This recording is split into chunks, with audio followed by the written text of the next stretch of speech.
तो स्वागत है आप सभी लोग का आपके अपने YouTube channel live study Allahabad पर। तो दोस्तों, जैसा कि आपको पता है, प्रत्येक दिन शाम को 7 बजे से हम लोग Uttar Pradesh TGT PGT, Bihar TGT PGT, Uttarakhand lecturer, Uttarakhand LT grade, Jharkhand TGT PGT, UGC NET LT grade assistant professor और अन्य परीक्षाओं के प्रीवियस ईयर क्वेश्चन पेपर को देखते हैं। और साथ ही साथ इस सेशन में हम लोग ऐसे प्रश्नों का भी समावेश करते हैं जो प्रश्न इन परीक्षाओं के दृष्टिकोण से महत्वपूर्ण होते हैं। वही हमारी इकोनॉमिक्स की जो दूसरी क्लास होती है वो लाइव स्टडी इलाहाबाद के मोबाइल एप्लीकेशन पे होती है, जिसका डिस्क्रिप्शन बॉक्स में लिंक दिया गया है, आप वहां से डाउनलोड कर सकते हैं। दोस्तों, लाइव स्टडी इलाहाबाद के मोबाइल एप्लीकेशन पे आपको इकोनॉमिक्स के सारे कॉन्सेप्ट आपके सिलेबस के अनुसार पढ़ाए जा रहे हैं, क्योंकि कॉन्सेप्ट पढ़ना बहुत ही जरूरी है। जब तक आपके कॉन्सेप्ट क्लियर नहीं होते हैं तब तक आपको ऑब्जेक्टिव क्वेश्चन को सॉल्व करने में बहुत सारी कठिनाइयों का सामना करना पड़ता है। तो आपकी इसी रिक्वायरमेंट को ध्यान में रखते हुए लाइव स्टडी इलाहाबाद के मोबाइल एप्लीकेशन पे अलग अलग बैच चलाए जा रहे हैं और अलग अलग बैच में आपके सिलेबस के अनुसार सारे कॉन्सेप्ट पढ़ाए जा रहे हैं। क्योंकि आपका अगर जो कॉन्सेप्ट क्लियर रहेगा, फिर ऑब्जेक्टिव क्वेश्चन को सॉल्व करने में आपको कंफ्यूजन या कोई समस्या नहीं होने वाली है। बिल्कुल सिंपल सटीक साधारण भाषा में पूरे कॉन्सेप्ट आपको पढ़ाए जाते हैं। साथ ही साथ इकोनॉमिक्स के छात्रों के साथ एक समस्या होती है नोट्स की। या तो नोट्स मिलते नहीं है या मिल भी जाते हैं तो इतने कॉम्प्लिकेटेड होते हैं कि समझ में नहीं आता है क्या पढ़ना है क्या छोड़ना है। तो दोस्तों, सिंपल सटीक भाषा में आपको नोट्स दिया जा रहा है। एक तरफ आप कॉन्सेप्ट के माध्यम से क्या करिए, पढ़ते रहिए, और दूसरी तरफ नोट्स के माध्यम से रिविजन करते रहिए। साथ ही साथ टेस्ट सीरीज दिया जा रहा है, जो कि बहुत ही महत्वपूर्ण भूमिका अदा करता है आपके एग्जामिनेशन हॉल में। अगर जो आप टेस्ट सीरीज देकर के जाते हैं तो अक्सर ऐसा होता है कि अगर जो आप टेस्ट सीरीज नहीं दिए हैं, पहले से प्रैक्टिस नहीं किए हैं, तो एग्जामिनेशन हॉल में आते हुए बहुत सारे प्रश्न आपको गलत हो जाते हैं। या आप कहते हैं कि सर, एग्जामिनेशन हॉल में तो पेपर बहुत कठिन लग रहा था, लेकिन जब घर पर आकर के देखे तो पेपर आसान था। तो अगर जो आप टेस्ट सीरीज देंगे तो इस प्रकार की समस्या दूर हो जाएगी। साथ ही साथ दोस्तों, आपको यहाँ पे प्रीवियस ईयर के क्वेश्चन पेपर मिल रहे हैं, ताकि ये बात आपको समझ में आ पाए कि किस स्तर की तैयारी आपको करना है। और आपके एग्जाम में अगर जो दोस्तों करंट पूछा जाएगा तो करंट भी कवर कराने की जिम्मेदारी हमारी है। तो A to Z सब कुछ आपको प्रोवाइड किया जा रहा है एक सिस्टमेटिक वे से, जिस वे में आप सफलता प्राप्त कर सकते हैं। तो आप एप्लीकेशन पे इन सारे कंटेंट को फॉलो करिए, यूट्यूब पे प्रैक्टिस करिए, आपको कहीं भी इधर उधर से कुछ भी कलेक्ट करने की जरूरत नहीं पड़ेगी। एडमिशन के लिए दोस्तों, एडमिशन जो है आपको लाइफ टाइम वैलिडिटी के साथ मिलता है। इट मीन्स कि अगर जो आप एक बार एडमिशन लेते हैं तो हमारे साथ तब तक बने रहेंगे जब तक कि आपका सिलेक्शन नहीं होता है। तो दोस्तों, बात करें बैचेस की, तो उत्तर प्रदेश टीजीटी पीजीटी, साथ ही साथ दोस्तों Bihar TGT PGT, Bihar TGT PGT का नया बैच प्रारंभ हो रहा है। साथ ही साथ दोस्तों, आपको Madhya Pradesh state, Madhya Pradesh SET, Jharkhand TGT PGT, LT grade, GIC lecturer, UGC NET, Uttarakhand lecturer, Uttarakhand LT और अन्य परीक्षाओं की भी क्लासेस देखने को मिलती है। तो किसी भी इंक्वायरी के लिए नीचे दिए गए नंबर पे आप कॉल कर सकते हैं, या लाइफ टाइम की वैलिडिटी के साथ आपको कोर्स मिलता है। तो मैं फीस बता देता हूँ। Madhya Pradesh state, Madhya Pradesh SET assistant professor UGC NET की फीस 2500 रुपए है। Uttar Pradesh TGT PGT, Bihar TGT PGT, Jharkhand TGT PGT और अन्य परीक्षाओं की फीस केवल और केवल 2000 रुपए है। तो आपको सिंपली दोस्तों एडमिशन लेने के लिए गूगल पे, फोन पे या पेटीएम के माध्यम से इस नंबर पे आपको अपनी फीस पेमेंट करनी होगी। सेम नंबर नीचे भी आ रहा है, इसी नंबर पे आपको अपनी फीस पेमेंट करनी होगी और इसका स्क्रीनशॉट सेम व्हाट्सएप नंबर पे सेंड करना होगा। कोई भी इंक्वायरी होगी तो नीचे दिए गए नंबर पे आप कॉल कर सकते हैं या व्हाट्सएप मैसेज कर सकते हैं, या आप चाहें तो डिस्क्रिप्शन बॉक्स में जाइए, वहां पे एप्लीकेशन का लिंक दिया गया है। एप्लीकेशन को डाउनलोड करके डायरेक्ट भी कोर्स को परचेज कर सकते हैं। Good evening everybody. अब हम लोग मूव करेंगे अपने सेशन के तरफ, और आज के सेशन का पहला प्रश्न आप लोग के सामने ये रहा कि एक फर्म द्वारा श्रम को भाड़े में रखने की लागत क्या कहलाती है। चलिए, बेहतरीन सा प्रश्न भाई, बताइए। बिल्कुल ठीक है। चलिए, क्या उत्तर आ रहा है, एक सेकेंड। वॉइस क्लियर है? हाँ ठीक है, कोई दिक्कत नहीं। चलिए, तो पहला प्रश्न आप लोग के सामने ये रहा। तो जैसा कि मैं देख पा रहा हूँ, क्या उत्तर आ रहा है भाई, एक सेकेंड। हाँ ठीक। ऑप्शन नंबर ए की तरफ बहुत सारे लोग मूव कर रहे हैं। तो देखिए बहुत आसान भाषा में अगर जो इसको समझना हो तो देखिए अगर जो कोई फर्म है अर्थात मान लीजिए कि कोई कंपनी है, जैसे मान लीजिए कि आपके दिमाग में आ गया कि चलो भैया टोपी बनाते हैं, ठीक है, जो कैप होता है उसको बनाने की इच्छा आपके अंदर हुई। तो चलिए टोपी बनाने के लिए मान लीजिए कि एक छोटा मोटा अगर जो आप सेटअप क्या करते हैं, खड़ा करते हैं, तो आपको क्या चाहिए?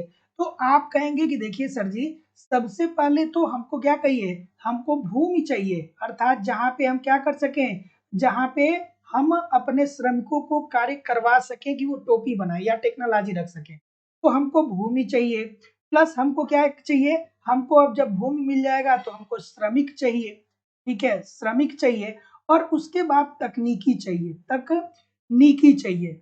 तो ये जो तीनों चीजें होती है ना भाई, ये आती है अस्पष्ट लागत के अंतर्गत, ठीक है, इसको क्या बोलते हैं, अस्पष्ट लागत बोलते हैं।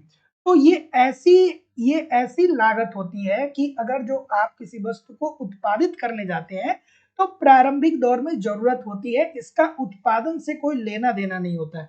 अगर जो आप भूमि ले लेंगे, श्रमिक आपके पास आ जाएंगे, तकनीकी आ जाएगी, तो बस इतने से उत्पादन अभी नहीं होगा। फिर आप क्या करेंगे कि ये होती है अस्पष्ट लागत, और दूसरा क्या होता है दोस्तों, अस्पष्ट लागत, अस्पष्ट लागत। तो इसमें क्या होता है अस्पष्ट लागत में, इसमें ये होता है कि जैसे आप स्वयं की भूमि पे कार्य कर रहे हैं, अर्थात उसके लिए ना ही किराया ले रहे हैं ना ही किराया दे रहे हैं, या जो आप पूंजी लगा रहे हैं। तो इसमें क्या पूछ रहा है कि एक फर्म द्वारा श्रम को भाड़े पे रखा जाए, तो भैया यही तो श्रमिक है ना, तो ये क्या हो जाएगा, अस्पष्ट लागत, अर्थात सुस्पष्ट लागत, जितने लोग भी बोल रहे हैं सभी लोग का उत्तर यहाँ पे बिल्कुल ठीक हो जाएगा। अगला प्रश्न, भारत में खाद्य निगम के लिए खाद्यान्नों की आर्थिक लागत क्या होती है? बेहतरीन सा प्रश्न है सर, बताइए। सभी लोग वीडियो को लाइक और शेयर जरूर कर दिया करिए। निवेदन है सभी लोगों से, इतने सारे लोग क्लास कर रहे हैं फिर भी लाइक और शेयर की संख्या कम है। चलिए, आप ऑनलाइन देख रहे हैं या ऑफलाइन देख रहे हैं, क्लास को लाइक किया करिए, शेयर किया करिए। अगर जो आपने टेलीग्राम चैनल नहीं ज्वाइन किया है तो डिस्क्रिप्शन बॉक्स में टेलीग्राम का चैनल है, उसको भी आप ज्वाइन कर सकते हैं। चलिए, क्या उत्तर आ रहा है भाई कि भारत में खाद्य निगम के लिए खाद्यान्नों की आर्थिक लागत क्या होती है? तो जैसा कि मैं देख पा रहा हूँ बिल्कुल ठीक है। अब आर्थिक का मतलब क्या होता है भैया, मैंने आपको बहुत बार बताया कि आर्थिक, हमने आपको बताया ना कि अर्थशास्त्र क्या है, अर्थशास्त्र क्या है, मानव की आर्थिक क्रियाओं का अध्ययन है। और आर्थिक क्रिया का मतलब क्या है कि ऐसी क्रिया जिसमें मुद्रा शामिल होती है। तो अब चलिए बता दीजिए, ठीक है। तो भारत में खाद्य निगम के लिए खाद्यान्नों की आर्थिक लागत जो होती है वो होती है सर न्यूनतम समर्थन कीमत। दिया जाता है ना, कितने फसलों को, 23 फसलों को न्यूनतम समर्थन कीमत दिया जाता है, प्लस प्रावण आकस्मिकताएं, जैसे होता है ना कि ओला पड़ गया, बाढ़ आ गया, तो गवर्नमेंट क्या करती है, क्षतिपूर्ति देती है, कंपनसेशन देती है किसानों को, और वितरण पर जो लागत आती है। तो ये तीनों जो होते हैं, ये भारत में खाद्य निगम के लिए खाद्यान्नों की क्या होती है, आर्थिक लागत होती है। तो जितने लोग भी ऑप्शन नंबर क्या बोल रहे हैं, डी बोल रहे हैं, सभी लोग का उत्तर यहाँ पे बिल्कुल ठीक हो जाएगा। अगला प्रश्न, कि भारत में से किसको आर्थिक लागत कहा जाता है, सॉरी, निम्नलिखित में से किसको आर्थिक लागत कहा जाता है? अच्छा सा प्रश्न है और बहुत ही प्यारा सा प्रश्न है। देखिए सीधी सीधी बात है, जितने लोग भी एप्लीकेशन पे कॉन्सेप्ट पढ़ रहे हैं उनको मैंने पहले ही लाइन में बताया था कि देखिए भैया, अर्थशास्त्र मानव के आर्थिक गतिविधियों का अध्ययन है, और जहां पे भी ये आर्थिक शब्द का इस्तेमाल हो रहा है इसका मतलब कि आर्थिक गतिविधि का मतलब क्या होता है कि ऐसी गतिविधि जिसका संबंध किससे है, मुद्रा से है, नोट से है, सिक्के से है। ये क्या है, मुद्रा है तो ना भाई। तो ऐसे प्रश्न आप कभी गलत कर सकते हैं क्या? नहीं गलत करना चाहिए भाई, ये छोटा सा प्रश्न है, अच्छा सा प्रश्न है। तो जितने लोग भी क्या बोल रहे हैं, बी बोल रहे हैं कि सर देखिए निम्नलिखित में से आर्थिक लागत जो होगा वो मौद्रिक लागत को कहा जाएगा, ठीक है। और मौद्रिक लागत इज इक्वल टू क्या होता है, सभी लोग कमेंट करके बताएंगे, मैंने बहुत बार बताया। मौद्रिक लागत क्या होता है, कमेंट करके जरूर बताइए कि किसी वस्तु की मौद्रिक लागत क्या होती है। मैंने एक बार नहीं आपको अनेकों बार बताया है। तो तो यहाँ पे बस छोटी सी बात है, प्रश्न ये पूछ रहा है कि निम्नलिखित में से किसको आर्थिक लागत कहा जाता है। तो आर्थिक का मतलब क्या होता है कि आर्थिक क्रियाएं ऐसी क्रियाएं होती हैं जो मुद्रा से संबंधित होती है। जैसे हम लोग अर्थशास्त्र की परिभाषा को पढ़ते हैं तो वहां पे पढ़ते हैं कि अर्थशास्त्र मानव के आर्थिक गतिविधियों का अध्ययन है। अब आर्थिक गतिविधियों का मतलब ये हो गया कि जिसमें मुद्रा शामिल हो, ऐसी गतिविधि जिसमें मुद्रा शामिल हो। हम लोग कभी ये नहीं ना अर्थशास्त्र के अंतर्गत हम लोग कभी क्या करते हैं कि हम लोग अर्थशास्त्र के अंतर्गत कभी क्या करते हैं कि ऐसी चीजों का अध्ययन नहीं करते, जैसे अपने संस्कृति के बारे में अध्ययन नहीं करते, अपने कल्चर के बारे में अध्ययन नहीं करते। जो भी अध्ययन करते हैं वो मुद्रा से संबंधित होता है। अगला प्रश्न कि मांग की बिंदु लोच निम्नलिखित में से किस फार्मूले द्वारा मापी जा सकती है। बढ़िया सा प्रश्न है सर, बताइए। बिल्कुल ठीक है, बिल्कुल ठीक है, बिल्कुल ठीक है। चलिए कि मांग की बिंदु लोच निम्नलिखित में से किस फार्मूले के द्वारा मापी जाती है। चलिए सभी लोग वीडियो को एक बार लाइक और शेयर भी जरूर कर दिया करिए। इतने सारे लोग क्लास कर रहे हैं फिर भी लाइक और शेयर की संख्या बहुत कम है।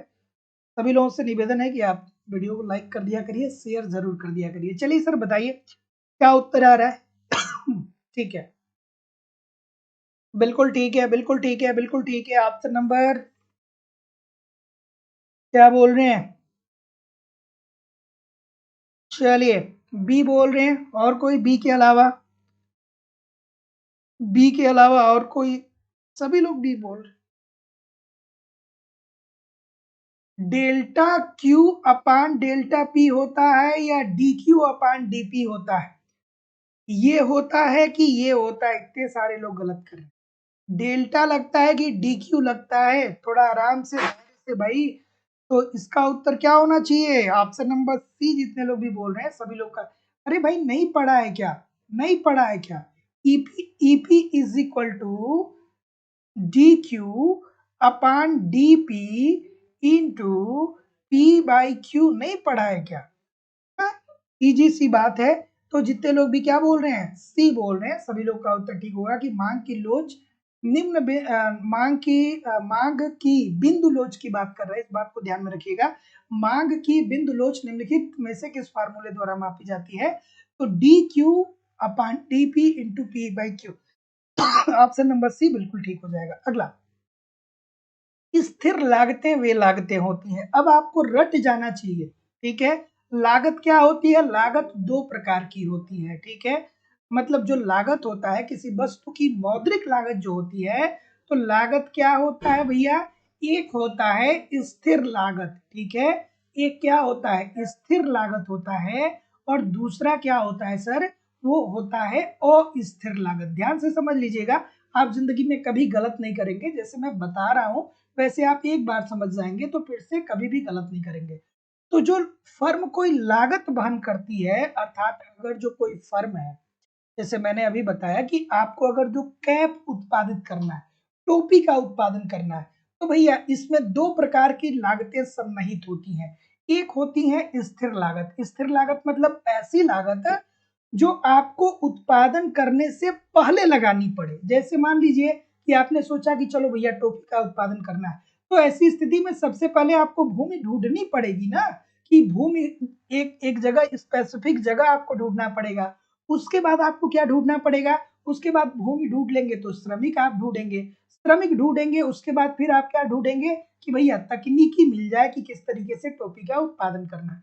तो ये होती है दोस्तों स्थिर लागतें। तो स्थिर लागतें ऐसी लागतें होती हैं जिनका उत्पादन वृद्धि से कोई संबंध नहीं होता है। और अस्थिर लागतों में क्या होता है कि जब ये फर्म क्या करेंगी? अपने अंदर चीजों को परिवर्तित करेगी जिससे उत्पादन का स्तर बढ़ेगा, ठीक है। तो जितने लोग भी ऑप्शन नंबर सी बोल रहे हैं कि जिनका उत्पादन वृद्धि से कोई संबंध नहीं है, सभी लोग का उत्तर एब्सोल्युटली 100% ठीक होने वाला है। अगला प्रश्न, दीर्घकालीन औसत लागत वक्र हमें क्या दिखाता है भाई? दीर्घकालीन औसत लागत वक्र हमें क्या बताता है? कमेंट करके बता दीजिए सर कि दीर्घकालीन औसत लागत वक्र हमें क्या बताता है। बिल्कुल ठीक है। क्या उत्तर आ रहा है? चलिए एक सेकेंड, एक सेकेंड। दीर्घकालीन औसत लागत वक्र हमें बताता है, क्या बताता है सर? चलिए, तो जैसा कि मैं देख पा रहा हूँ, क्या उत्तर आ रहा है?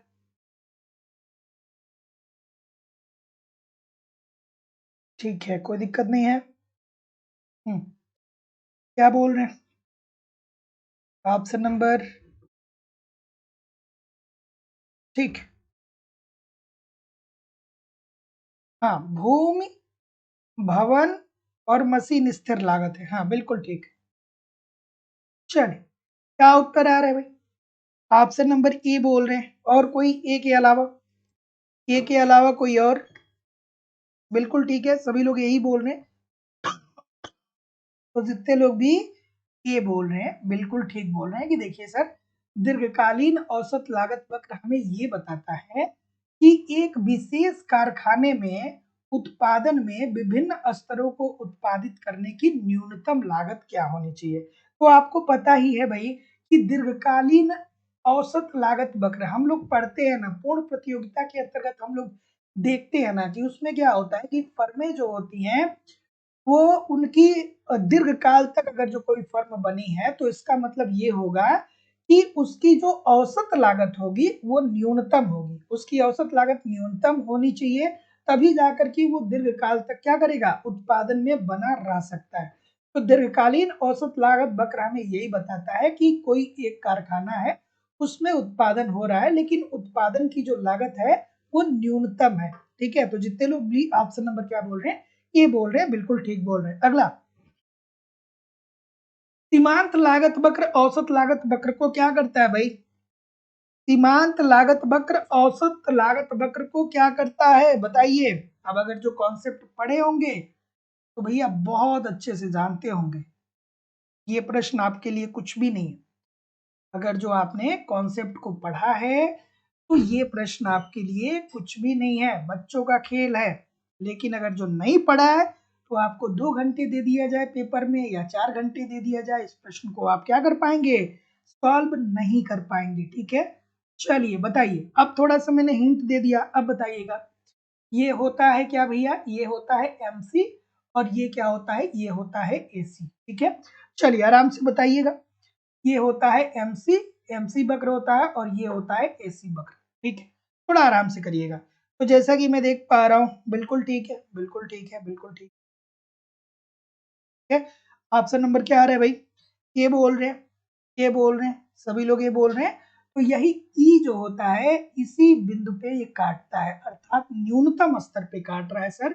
तो सीमांत लागत वक्र औसत लागत वक्र को उसके न्यूनतम बिंदु पे काटता है, जैसा कि आप यहाँ पे देख पा रहे हैं, ई बिंदु पे काट रहा है। तो जितने लोग भी ऑप्शन नंबर क्या बोल रहे हैं, ए बोल रहे हैं, सभी लोग का उत्तर यहाँ पे बिल्कुल 100% ठीक हो जाएगा। अगला प्रश्न, किसी फर्म को अधिकतम लाभ तब होगा जब उसे सीमांत कीमत मिलने लगे। बढ़िया सा प्रश्न है भाई, बताइए। बिल्कुल ठीक है, बिल्कुल ठीक है, बिल्कुल ठीक है, क्या उत्तर आ रहा है? चलिए थोड़ा आराम से करिए। बिल्कुल ठीक है, बिल्कुल ठीक है। हम्म, देखिए, श्रमिक के जगह पे मजदूरी शब्द का प्रयोग किया जाता है। ठीक है, श्रमिकों की जगह पे मजदूरी शब्द का प्रयोग किया जाता है। चलिए, क्या उत्तर आ रहा है सर, कि किसी फर्म को अधिकतम लाभ तब होगा जब उसे सीमांत कीमत मिलने लगे, किसके बराबर मिलने लगे? ऑप्शन नंबर, बिल्कुल ठीक है। ऑप्शन नंबर, ऑप्शन नंबर बिल्कुल ठीक है, बिल्कुल ठीक है, बिल्कुल ठीक है। क्या बोल रहे हैं, सी बोल रहे हैं, औसत परिवर्तनशील लागत के बराबर। क्या याद आना चाहिए भैया, क्या याद आना चाहिए, थोड़ा आराम से करिए। बिल्कुल ठीक है, पढ़ा होगा तो जानते होंगे, नहीं पढ़ा होगा तो कॉन्सेप्ट की क्लास ज्वाइन करिए, यहाँ पे सारी चीजें आपको दी जा रही है। A R is equal to क्या होता है, A R is equal to M R होता है। तो जितने लोग भी ऑप्शन नंबर क्या बोल रहे हैं, और जितने लोग भी ऑप्शन नंबर ई बोल रहे हैं, सी बोल रहे हैं कि ए बोल रहे हैं, इतने सारे लोग ई क्यों बोल रहे हैं भाई? किसी फर्म को अधिकतम लाभ तब प्राप्त होगा जब उसे सीमांत कीमत मिलने लगे सीमांत लागत के बराबर। अरे भैया, औसत परिवर्तनशील लागत के बराबर तो ये सर्वाइवल होता है, अधिकतम लाभ थोड़ी इसको मिलता है। इतने सारे लोग, जितने लोग भी सी बोल रहे हैं, क्यों सी बोल रहे हैं यार? सी सी होता है क्या? सी होता है क्या? यही ना ई बिंदु है, जब नीचे से ये काटता है तो यहीं पे तो A R is equal to M R होता है। ठीक है, तो ये क्या हो जाएगा भाई? ये सीमांत लागत के बराबर होता है ना, ये जो आप औसत परिवर्तनशील लागत की बात कर रहे हैं, ये तो कीमत के बराबर होता है। अर्थात यहाँ पे एक फर्म जो है, ये उम्मीद करता है कि भैया देखिए, अगर जो भविष्य में हमें लाभ मिलेगा तो हम उत्पादन में बने रह पाएंगे, अगर जो नहीं मिलेगा तो हम टाटा बाय बाय करके बाहर निकल जाएंगे। ठीक है, तो ऑप्शन नंबर ए होना चाहिए। जितने लोग भी ए बोल रहे हैं, सभी लोग का उत्तर ठीक है। इतने सारे लोग गलत कर रहे हैं, बहुत सारे लोग गलत कर रहे हैं, है ना? औसत लागत सिद्धांत से तात्पर्य है, औसत लागत सिद्धांत से तात्पर्य क्या है भाई? औसत लागत सिद्धांत से तात्पर्य क्या है?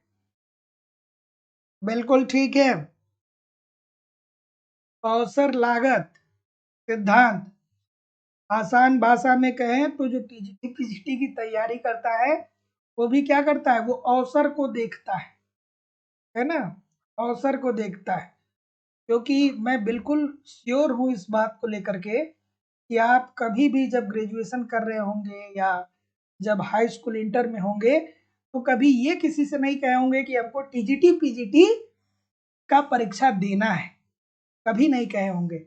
लेकिन क्या है, आपने देखा कि भैया क्या हो रहा है, सिविल सर्विस की स्थिति दूसरी है, एसएससी में हो नहीं पाएगा। ठीक है, उम्र थोड़ी सी आगे बढ़ गई है, तो मौका कहाँ पे है? टीजीटी पीजीटी में। एसएससी 28 साल तक ही दे पाएंगे, सिविल सर्विस में मान लीजिए कि कुछ जगहों मतलब आईएएस की बात करें तो 32 साल। तो अब अगर जो उससे ऊपर हो गए तो आपकी क्या है कि अब आपके पास अवसर ये है भैया, टीजीटी पीजीटी, है ना? चलिए, इस प्रश्न का उत्तर करिए। तो जैसा कि मैं देख पा रहा हूँ, क्या बोल रहे हैं सर? ये बोल रहे हैं, बिल्कुल ठीक बोल रहे हैं कि देखिए, मतलब ये तो मैंने आपको बस एक तरीके से फनी वे में बता दिया। अदरवाइज औसत लागत की थियरी किसने दिया था? हैबरलर ने दिया था। और हैबरलर ने सीधी सीधी बात कही थी। उन्होंने ये कहा था कि देखिए सर, अगर जो कोई एक फर्म है, सपोज करिए कि वो जिन वस्तु का उत्पादन कर रही है, उसकी डिमांड बहुत ज्यादा नहीं है, मांग बहुत ज्यादा नहीं है, तो ऐसी स्थिति में वो फर्म क्या करेगा? उसी रूप से किसी और वस्तु का उत्पादन करेगा जिसकी मांग मार्केट में हो। जैसे आपने देखा कि कोविड काल में, कोविड के समय में सारे शॉपिंग मॉल क्या हो चुके थे? बंद हो चुके थे। तो कपड़े अब बिक नहीं रहे थे, लोग शॉपिंग में शॉपिंग कर नहीं रहे थे, तो कपड़े बिक नहीं रहे थे। तो अब कपड़े बनाने वाली बहुत सारी कंपनियों ने क्या किया? कहा कि चलो, कपड़े की सेलिंग नहीं हो पा रही है ना, तो अब मेरे पास टेक्नोलॉजी तो है ही, मैं कपड़े की जगह पे मास्क बना करके मार्केट में बेच दूंगा। तो उन्होंने कपड़े को थोड़ा सा बनाना कम किया और मास्क को उत्पादित करके मार्केट में ज्यादा बेच दिए। तो यही बात कहते हैं सीधी सीधी। तो जितने लोग भी ऑप्शन नंबर क्या बोल रहे हैं, ए बोल रहे हैं, बिल्कुल ठीक बोल रहे हैं। अगला, बिल्कुल ठीक है। अगला, कि जब कोई फर्म बाह्य मितव्ययताएं प्राप्त करती है, तब उसके लागत वक्र पर क्या असर पड़ता है? बाह्य मितव्ययता, एक होता है आंतरिक मितव्ययता, दूसरा होता है बाह्य मितव्ययता। मतलब मान लीजिए कि ये लक्स बनाने वाली साबुन की कंपनी है, ठीक है, जो लक्स बनाती है। अब यहाँ पे क्या है कि साबुन क्या है? एक उद्योग है। साबुन क्या है? एक उद्योग है। और उसमें अलग अलग फर्में, जैसे लक्स हो गया, लाइफ बॉय हो गया, ये सब अलग अलग फर्में। तो अगर जो उद्योग में लक्स है और कोई एक नया साबुन बनाने वाली कंपनी आती है जिसका नाम क्या है? सौंदर्य। ठीक है, सौंदर्य, सौंदर्य नाम का कोई साबुन का अगर जो ब्रांड आता है, तो इसके उद्योग में एंट्री होने के कारण अगर जो इसको लाभ हो रहा है, अर्थात लक्स कंपनी को लाभ हो रहा है, तो हम ये कहेंगे कि ये बाह्य मितव्ययताएं प्राप्त कर रही है। और आंतरिक मितव्ययता मतलब क्या हो गया? कि ये लक्स बनाने वाली जो कंपनी है, ये खुद के अंदर परिवर्तन कर रही है। ठीक है, तो उससे जो लाभ मिलेगा, उसे हम आंतरिक मितव्ययता बोलेंगे। और बाह्य मितव्ययता मतलब कि अगर जो उद्योग में जो ऑलरेडी फर्में विद्यमान है, उस उद्योग में जब कोई नई फर्म एंट्री करती है, तो उसके कारण जो पुरानी फर्म लाभ कमाती है, उसे ही वाही मितव्ययता बोलते हैं। तो क्या उत्तर आ रहा है सर? जैसा कि मैं देख पा रहा हूँ बिल्कुल ठीक है। तो जितने लोग भी क्या बोल रहे हैं, ए बोल रहे हैं, नीचे की तरफ खिसक जाएगा, सभी लोग का उत्तर यहाँ पे बिल्कुल ठीक हो जाएगा। मतलब उसका लागत क्या मिल रहा है, उसको लाभ ही तो मिल रहा है ना फाइनली, तो नीचे की तरफ ही तो खिसकेगा ना। तो जितने लोग भी ए बोल रहे हैं ठीक बोल रहे हैं। अगला, जो लोग लाइक शेयर नहीं कर रहे हैं भाई, क्या किया जाए? क्या आप लोग लाइक शेयर करेंगे? निवेदन है, लाइक शेयर क्या करिए यार, क्लास आपकी है, मैं 2-2 घंटे की क्लास आपके लिए ले रहा हूँ, तो आपकी भी जिम्मेदारी बनती है कि आप लाइक करें, शेयर करें, ठीक है। चलिए अगला प्रश्न आपके सामने ये रहा। क्या उत्तर आ रहा है भैया? बिल्कुल ठीक, थोड़ा आराम से और थोड़ा सा धैर्य से। बिल्कुल, क्या उत्तर आ रहा है? ऑप्शन नंबर, इनमें से कौन सा कथन सत्य है, बेसिकली आपसे पूछ रहा है। बिल्कुल ठीक है, बिल्कुल ठीक है, बिल्कुल ठीक है। E R is equal to P into Q, कभी पढ़ा है? पढ़े होंगे तो जानते होंगे, जरूर जानते होंगे। तो क्या होता है, कुल आगम क्या होता है? बी बोल रहे हैं सभी लोग, हाँ। तो जितने लोग भी बी बोल रहे हैं कि देखिए सर जी, कुल आगम बराबर होता है बिक्री इकाइयों की, अर्थात कितनी इकाई की बिक्री हुई है इनटू औसत आगम के। तो बार बार बोलता हूँ कि थोड़ा सा पेन कापी पास में रख करके कुछ कुछ चीजें लिखा भी करिए। केवल ये नहीं कि सर तो आएंगे ही, सर तो बताएंगे ही, प्रश्नों को रिपीट कराएंगे ही तो हमको समझ में आ ही जाएगा ही, ठीक है, ऐसा कुछ नहीं। आप थोड़ा सा कॉपी पेन पास में रखिए, और कुछ कुछ चीजें जो होती हैं वो बहुत ही कंफ्यूजन क्रिएट करने वाली होती है। आप यहाँ लाख इसे सही कर लीजिए, लेकिन एग्जामिनेशन हॉल में क्या होगा, गलती होने की संभावना ज्यादा होती है। तो इसलिए थोड़ा सा कॉपी पेन लेकर के इसको लिखा करिए ऐसे प्रश्नों को। तो कुल आगम इज इक्वल टू क्या होती है, बिक्री इकाइयां इंटू औसत आगम। Option number B according to the question this is the right answer हो जाएगा। अगला, निम्नलिखित में से किसके आधार पे हमारे पास पूर्ण प्रतिस्पर्धा व अपूर्ण बाजार होता है? किसके आधार पे हम कहते हैं भैया यहाँ पे पूर्ण प्रतियोगिता है? जैसे हम कहते हैं ना कि पूर्ण प्रतियोगिता मतलब क्या हुआ, पूर्ण प्रतियोगिता मतलब क्या हो गया, गेहूं की मंडी, ठीक है, गेहूं की मंडी, गेहूं की मंडी हो गया पूर्ण प्रतियोगिता का उदाहरण, ठीक है। मछली का मार्केट हो गया पूर्ण प्रतियोगिता का उदाहरण। पूर्ण प्रतियोगिता में क्या होती है कि जो भी फर्में होती हैं वो समरूप वस्तु का उत्पादन करती हैं, एक जैसे होती हैं, रंग में एक जैसे होती हैं, आकार में एक जैसे होती हैं, ठीक है। और यहाँ पे क्या होता है, बाजार का ज्ञान सभी को होता है, क्रेता और विक्रेता सभी को होता है, ठीक है। एकाधिकार के अंतर्गत क्या होता है कि अकेला उत्पादक होता है, एक उत्पादक होता है। अल्पाधिकार के अंतर्गत क्या होता है, कुछ उत्पादक होते हैं, अर्थात 2 से ज्यादा उत्पादक होते हैं या 12 से कम उत्पादक होते हैं। तो यहाँ पे क्या हो जाएगा सर, आप कहेंगे सर जी प्रतिस्पर्धा के आधार पे, हम कहते हैं ना पूर्ण प्रतियोगिता या पूर्ण प्रतिस्पर्धा, एकाधिकार या एकाधिकारी प्रतिस्पर्धा, अल्पाधिकार या अल्पाधिकारी प्रतिस्पर्धा। तो ये क्या है, फर्मों की प्रतिस्पर्धाओं से संबंधित है। तो पूर्ण प्रतियोगिता के अंतर्गत बहुत सारी फर्में प्रतिस्पर्धा करती हैं, अल्पाधिकार के अंतर्गत कुछ फर्में प्रतिस्पर्धा करती हैं। तो प्रतिस्पर्धा के आधार पे क्या होता है दोस्तों, बाजार का वर्गीकरण होता है ना। कभी भूलेगा, कभी भूलेगा तो नहीं। अगला प्रश्न, अगला प्रश्न आपके सामने रहा कि कीमत बेहद सस्ती कीमत निर्धारण नीति बनाई गई, क्यों बनाई गई भाई, क्यों बनाई गई बताइए? बिल्कुल ठीक है, बिल्कुल ठीक है। कहां पे पाया जाता है बेहद बेहद सस्ती कीमत निर्धारण नीति जो है वो कहाँ पे पाई जाती है सर? आपको पता है ना, पता है तो बताइए। ये पाया जाता है सर अल्पाधिकार के अंतर्गत। कहाँ पे पाया जाता है, अल्पाधिकार के अंतर्गत। और ये जो अल्पाधिकार होता है ना, इसके अंतर्गत उद्योग में 2 फर्में होती हैं या 2 से ज्यादा फर्में होती हैं या कुछ फर्में होती हैं, यही तो अल्पाधिकार होता है। तो जैसे ए, ठीक है, बी, सी और डी ये फर्में हैं, ये सारी फर्में आपस में मिलकर कार्टेल का निर्माण करती हैं। कार्टेल क्या होता है, स्वतंत्र फर्मों का संगठन होता है। और ये जो कार्टेल है ना, यही निर्धारित करता है कि हम जो प्रोडक्ट उत्पादित कर रहे हैं इसकी कीमत क्या होनी चाहिए। और ये कीमत क्या करता है कि बिल्कुल निचले स्तर पे रखता है, न्यूनतम स्तर पे रखता है, ताकि इस उद्योग में कोई नई कंपनी एंट्री करना चाहे या कोई नई फर्म एंट्री करना चाहे तो वो एंट्री न कर पाए, क्योंकि इसकी क्या है, कीमत ऑलरेडी ये लोग बहुत कम रखे हैं। तो जितने लोग भी ऑप्शन नंबर क्या बोल रहे हैं, जितने लोग भी ऑप्शन नंबर क्या बोल रहे हैं, बिल्कुल ठीक बोल रहे हैं, डी बोल रहे हैं कि ए बोल रहे हैं, बिल्कुल। तो जितने लोग भी बोल रहे हैं कि प्रतिस्पर्धी को कारोबार से बाहर निकालने हेतु सभी लोग का उत्तर ठीक है।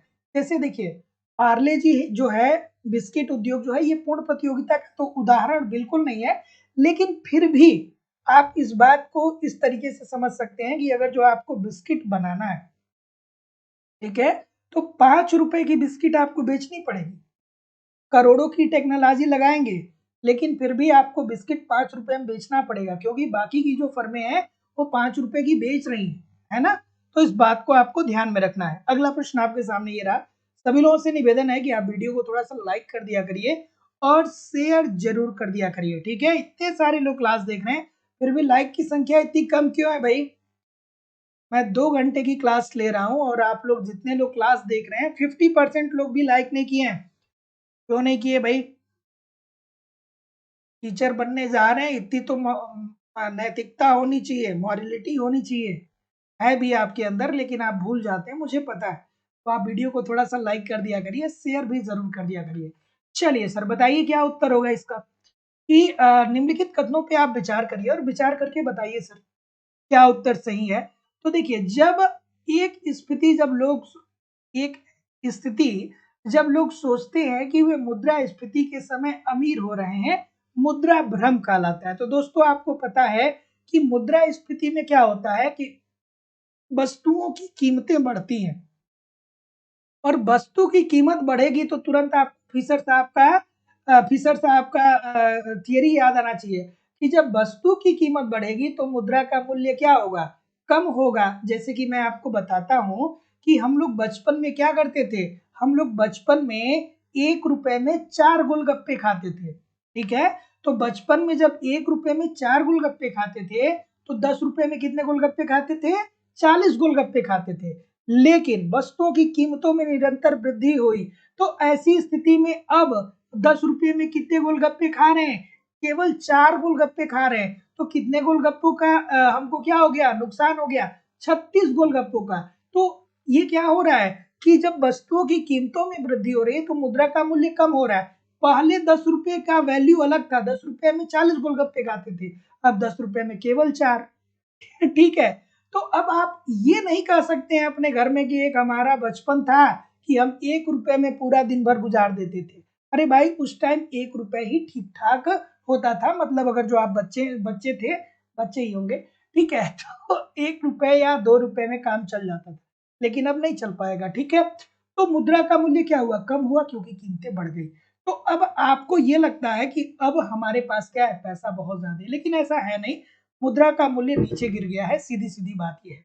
आगे देखिए, यह माना जाता है कि मुद्रा भ्रम का निरंतर स्तर अर्थव्यवस्था को गति देने के लिए लाभदायक होता है। ये बेहतरीन सी बात है, ये बात बिल्कुल ठीक है। तो जब आपको ये लगेगा कि आप अमीर हो रहे हैं, मुद्रा भ्रम आपके पास है कि आप अमीरी में आ रहे हैं, तो इसका मतलब ये होगा कि आप अमीर हैं तो अपने मांग को बढ़ा रहे हैं, और जब मांग बढ़ेगा तो पूर्ति भी बढ़ेगा, अर्थात एक तरफ आप मांग करेंगे, दूसरी तरफ पूर्ति, अर्थात उत्पादन में वृद्धि होगा। तो मांग व पूर्ति का क्रियाशील होना क्या करता है, अर्थव्यवस्था के लिए लाभदायक होता है और राष्ट्रीय आय में वृद्धि होती है। तो ए और दो दोनों सही हो जाएगा। अगला प्रश्न, चलिए अगला प्रश्न ये रहा कि टोबिन के मुद्रा मांग सिद्धांत में मुद्रा शेष का कार्य क्या है। चलिए बढ़िया सा प्रश्न है भाई, बिल्कुल ठीक है। क्या उत्तर आएगा? चलिए कोई बात नहीं, ठीक है।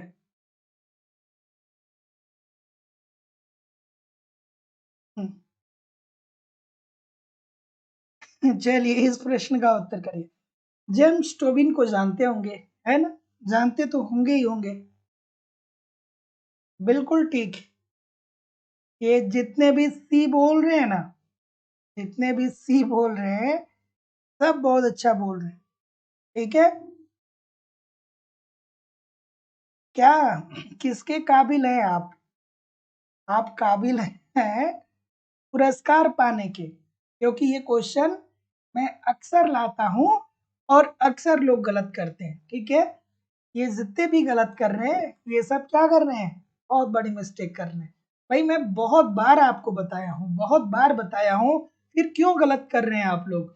अरे नहीं भैया, सी 100% नहीं होगा। ये क्या बोल रहे हैं, जेम्स टोबिन की बात बोल रहे हैं। जेम्स टोबिन के मुद्रा मांग सिद्धांत में मुद्रा शेष का कार्य ये है कि ये क्या करता है, मूल्य का संग्रह करता है। ठीक है, इन्होंने क्या कहा कि मुद्रा शेष का मतलब क्या होगा कि आप बचत कर रहे हैं, अर्थात मुद्रा को क्या कर रहे हैं, संग्रहित कर रहे हैं, ताकि भविष्य में चल करके आपकी निवेश क्षमता बेहतर हो सके। तो जितने लोग भी क्या बोल रहे हैं, बी बोल रहे हैं, बिल्कुल ठीक बोल रहे हैं। कि उत्तर चेंज करने के बावजूद भी ए उत्तर आ रहा है, ये देखिए है ना। उत्तर चेंज करने के बावजूद भी मैं बोल दिया, फिर भी अब क्या हुआ, अब ये बोल रहे हैं, क्यों बोल रहे हैं भाई।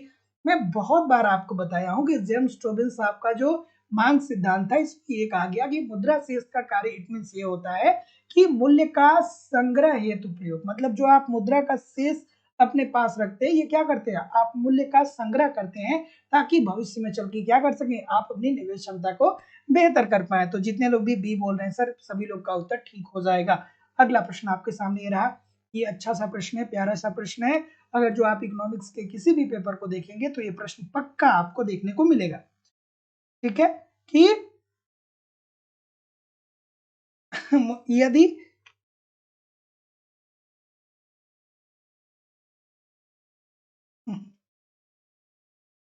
चलिए इस प्रश्न का उत्तर करिए कि यदि मुद्रा के परिमाण सिद्धांत में फिशर के समीकरण में मुद्रा पूर्ति को 2 गुना की कर दिया जाए तो कीमत स्तर पे क्या असर पड़ेगा।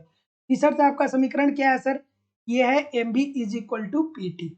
M B is equal to P T क्या बोलते हैं कि अर्थव्यवस्था में जब मुद्रा की पूर्ति बढ़ेगी, मतलब जब लोगों के पास पैसा ज्यादा होगा, तो जाहिर सी बात है कि क्या होगा, मुद्रा के मूल्य में कमी आएगी। और जब मुद्रा के मूल्य में कमी आएगी तो ऑटोमेटिक सी बात है कि कीमतों में क्या आ जाएगी, वृद्धि आ जाएगी। यही तो छोटी मोटी बात बताते हैं ये।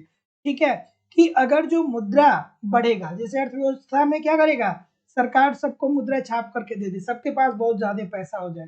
तो जब बहुत ज्यादा पैसा हो जाएगा तो ऐसी स्थिति में क्या होगा, एक सेकेंड, जब मुद्रा का मूल्य बढ़ेगा तो वस्तुओं की कीमतों में वृद्धि होगी। यहाँ पे देखिए मैंने शायद मिस्टेक कर दिया, मुद्रा का मूल्य बढ़ेगा तो जब सबके पास पैसा हो जाएगा तो सभी लोग मांग बढ़ा देंगे। तो जब मांग बढ़ा देंगे तो कीमतों में तो वृद्धि हो जाएगी, और जब वस्तु की कीमत में वृद्धि हो रही है तो इसका मतलब ये है कि अब आपको पहले से ज्यादा पैसा देना पड़ रहा है। इट मीन्स कि मुद्रा का मूल्य कम हो रहा है। ठीक है, तो जितने लोग भी ऑप्शन नंबर क्या बोल रहे हैं यहाँ पे, जितने लोग भी ऑप्शन नंबर क्या बोल रहे हैं यहाँ पे, 2 गुना हो जाएगा, बिल्कुल ठीक है। आप इकोनॉमिक्स के किसी भी पेपर को उठा करके देखेंगे तो ये कॉन्सेप्ट जरूर पूछता है कि फिशर का समीकरण क्या है। तो M B is equal to P T है, ये इनका मूल समीकरण है। और इनका संशोधित समीकरण जो है वो क्या है, एम डैश भी डैश। एम एम क्या है, भी क्या है, पी क्या है, टी क्या है, आप मुझे कमेंट करके जरूर बताइएगा। ठीक है, चलिए, तो इजी सी बात है कि मुद्रा परिमाण सिद्धांत किसने दिया था, ये दिया था फिशर साहब ने। फिशर साहब ने ये कहा था कि M B is equal to P T, अर्थात अगर अर्थव्यवस्था में मुद्रा का मूल्य बढ़ेगा तो जब लोगों के पास मुद्रा ज्यादा होगी तो लोग मांग ज्यादा करेंगे, मांग ज्यादा करेंगे तो वस्तुओं की कीमतों में वृद्धि हो जाएगी, और जब वस्तुओं की कीमतों में वृद्धि होगी तो मुद्रा के मूल्य में जाहिर सी बात है कि कमी आ जाएगी। तो जितने लोग भी क्या हो रहे हैं, बी बोल रहे हैं, बिल्कुल ठीक बोल रहे हैं। अगला अगला प्रश्न कि पीगू का समीकरण कौन सा है, ये बेहतरीन सा प्रश्न है, गलत नहीं होना चाहिए। ये बेहतरीन सा प्रश्न है, बार बार पूछा गया है पीगू का समीकरण। चलिए इस प्रश्न का उत्तर करिए। और दोस्तों अभी तक अगर जो आपने लाइव स्टडी इलाहाबाद के मोबाइल एप्लीकेशन पे इकोनॉमिक्स के कॉन्सेप्ट की क्लास नहीं ज्वाइन किए हैं तो जरूर ज्वाइन करिए। यहाँ पे आपको इकोनॉमिक्स के सारे कॉन्सेप्ट सिंपल सटीक साधारण भाषा में आपके सिलेबस के अनुसार पढ़ाए जा रहे हैं। साथ ही साथ कंप्लीट आपको नोट्स दिए जा रहे हैं। एक तरफ आप कॉन्सेप्ट पढ़ते रहिए, दूसरी तरफ नोट्स के माध्यम से रिवीजन करते रहिए। रिवीजन करना बहुत जरूरी है। साथ ही साथ टेस्ट सीरीज दिया जा रहा है, समय समय पे टेस्ट दीजिए, अपना इवेल्युएशन करिए कि तैयारी कैसी चल रही है, गलत कहाँ पे प्रश्न हो रहे हैं, जहाँ पे गलत हो रहे हैं उसको सुधार करिए, फिर अगला टेस्ट दीजिए, फिर आपको प्रीवियस ईयर के क्वेश्चन पेपर और करेंट्स कुछ प्रोवाइड कराना हमारी जिम्मेदारी है। बस आप एप्लीकेशन पे पढ़ते रहिए, यूट्यूब पे प्रैक्टिस करते रहिए, सारी बैचेज उपलब्ध है। Uttar Pradesh TGT PGT, Bihar TGT PGT, Jharkhand TGT PGT, Uttarakhand lecturer LT, साथ ही साथ में जीआईसी यूजीसी नेट सबका अलग अलग बैच है।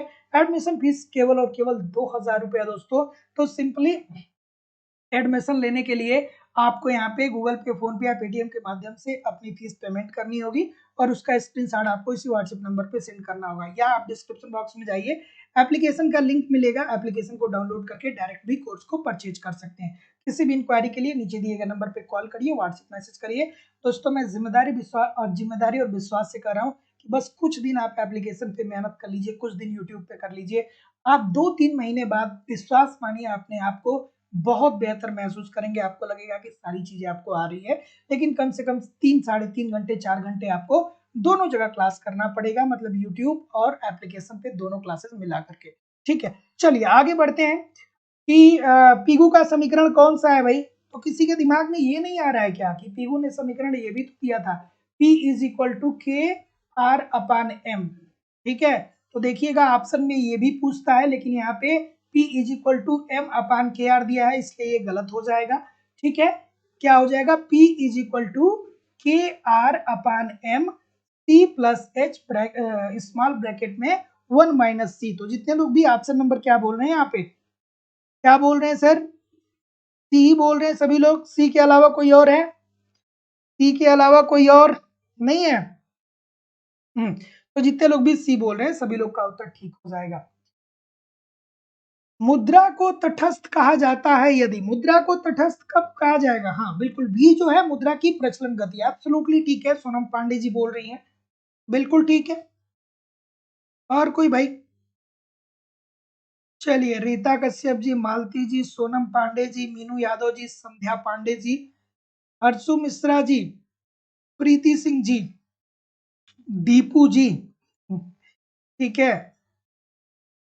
अलगू चौधरी जी, अच्छा जी, चलिए क्या उत्तर आ रहा है भाई, बी बोल रहे हैं अगेन, बी अगेन बोल रहे हैं, बी में ऐसा क्या है भाई, बी में ऐसा क्या है कि सभी लोग बी बोल रहे हैं। तो जितने लोग भी बी बोल रहे हैं सभी लोग का उत्तर यहाँ पे बिल्कुल ठीक होगा सर, कि मुद्रा को तटस्थ कहा जाता है यदि मुद्रा क्या करता है कि यह अर्थव्यवस्था के वास्तविक चरों को प्रभावित नहीं करता है। ठीक है, तो मुद्रा को क्या कहा जाएगा, तटस्थ करता है, ये जो केवल नॉमिनल चर होते हैं उसको प्रभावित करता है। तो मुद्रा को तटस्थ कहा जाता है यदि अर्थव्यवस्था में वास्तविक चरों को प्रभावित ये न करे तो। अगला प्रश्न आपके सामने ये रहा कि परंपरावादी अर्थशास्त्र में मुद्रा पूर्ति में परिवर्तन से क्या होता है। चलिए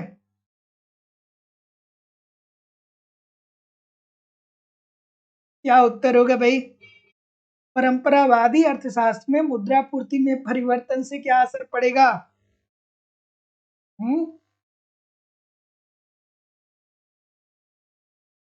चलिए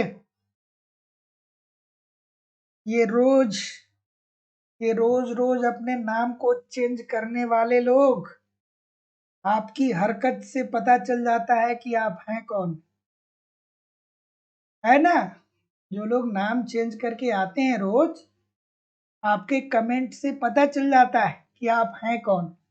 ठीक है, चलिए इस प्रश्न का उत्तर करिए कि परंपरावादी अर्थशास्त्र में मुद्रा पूर्ति में परिवर्तन से क्या असर पड़ता है भाई। ऑप्शन नंबर बिल्कुल ठीक है, ए बोल रहे हैं क्या सभी लोग, बिल्कुल ठीक है, बिल्कुल।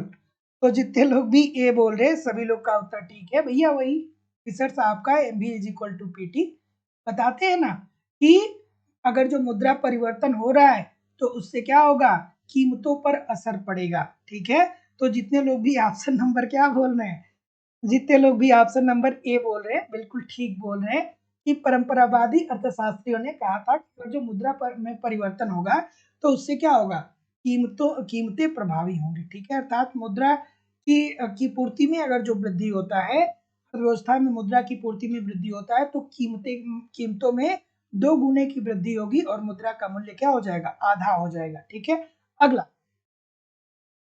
चलिए सर, कि मुद्रा वह अधूरी है जिस पर अर्थ विज्ञान चक्कर लगाता है, ये बात किसने कही थी बताइए।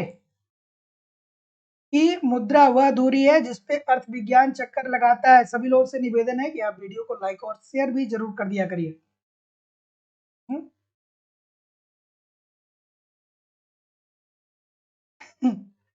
चलिए बताइए इस प्रश्न का उत्तर। इस प्रकार के प्रश्न देखिए, स्टेटमेंट वाले प्रश्न, जो लोग बिहार पीजीटी की तैयारी कर रहे हैं या टीजीटी की, वो आप मान के चलिए कि इस प्रकार के प्रश्नों का वेटेज ज्यादा है।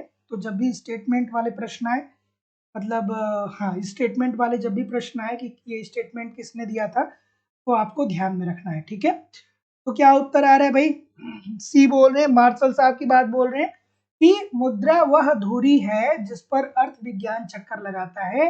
ये बात किसने कही थी, मार्शल साहब के द्वारा कही गई थी। एडम स्मिथ साहब ने क्या कहा था, याद आ रहा है? एडम स्मिथ साहब का क्या डिफिनीशन था, याद आया? कमेंट करके जरूर बताइएगा, बहुत बार बताया हूं। मुद्रा की लेन देन मांग क्या होगा भाई, बिल्कुल ठीक है। और देखिए दोस्तों, कठिनाइयों के बाद ही सफलता मिलती है।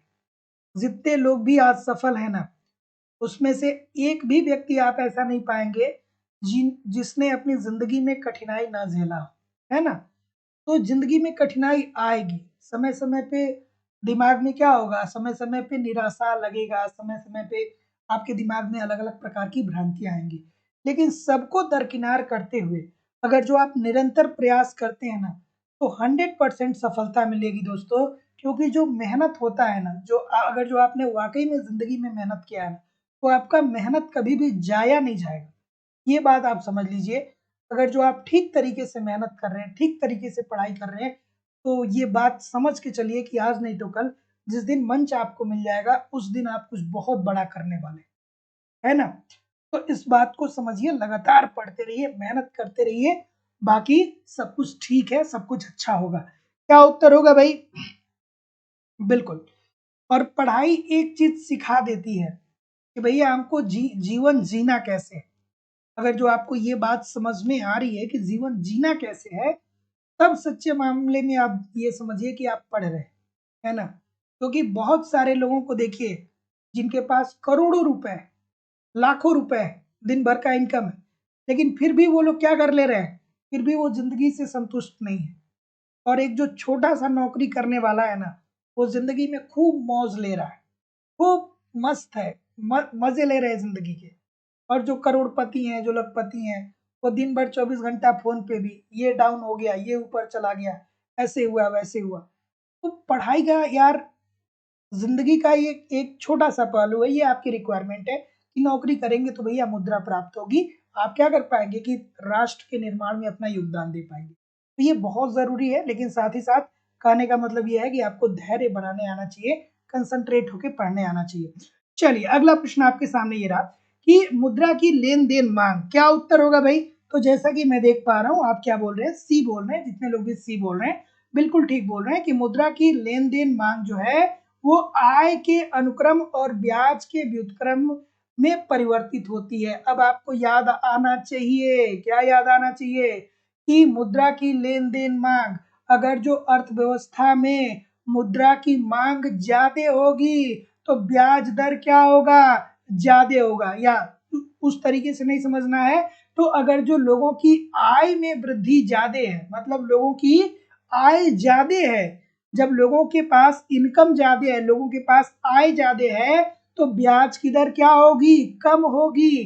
क्योंकि लोगों के पास जब पैसा है तो लोग ऋण क्यों लेंगे, नहीं लेंगे ना। और जब आय जो है कम होगा तो ऋण लोग ज्यादा लेंगे, तो ऐसी स्थिति में ब्याज की दर क्या हो जाएगी, ऊंची हो जाएगी।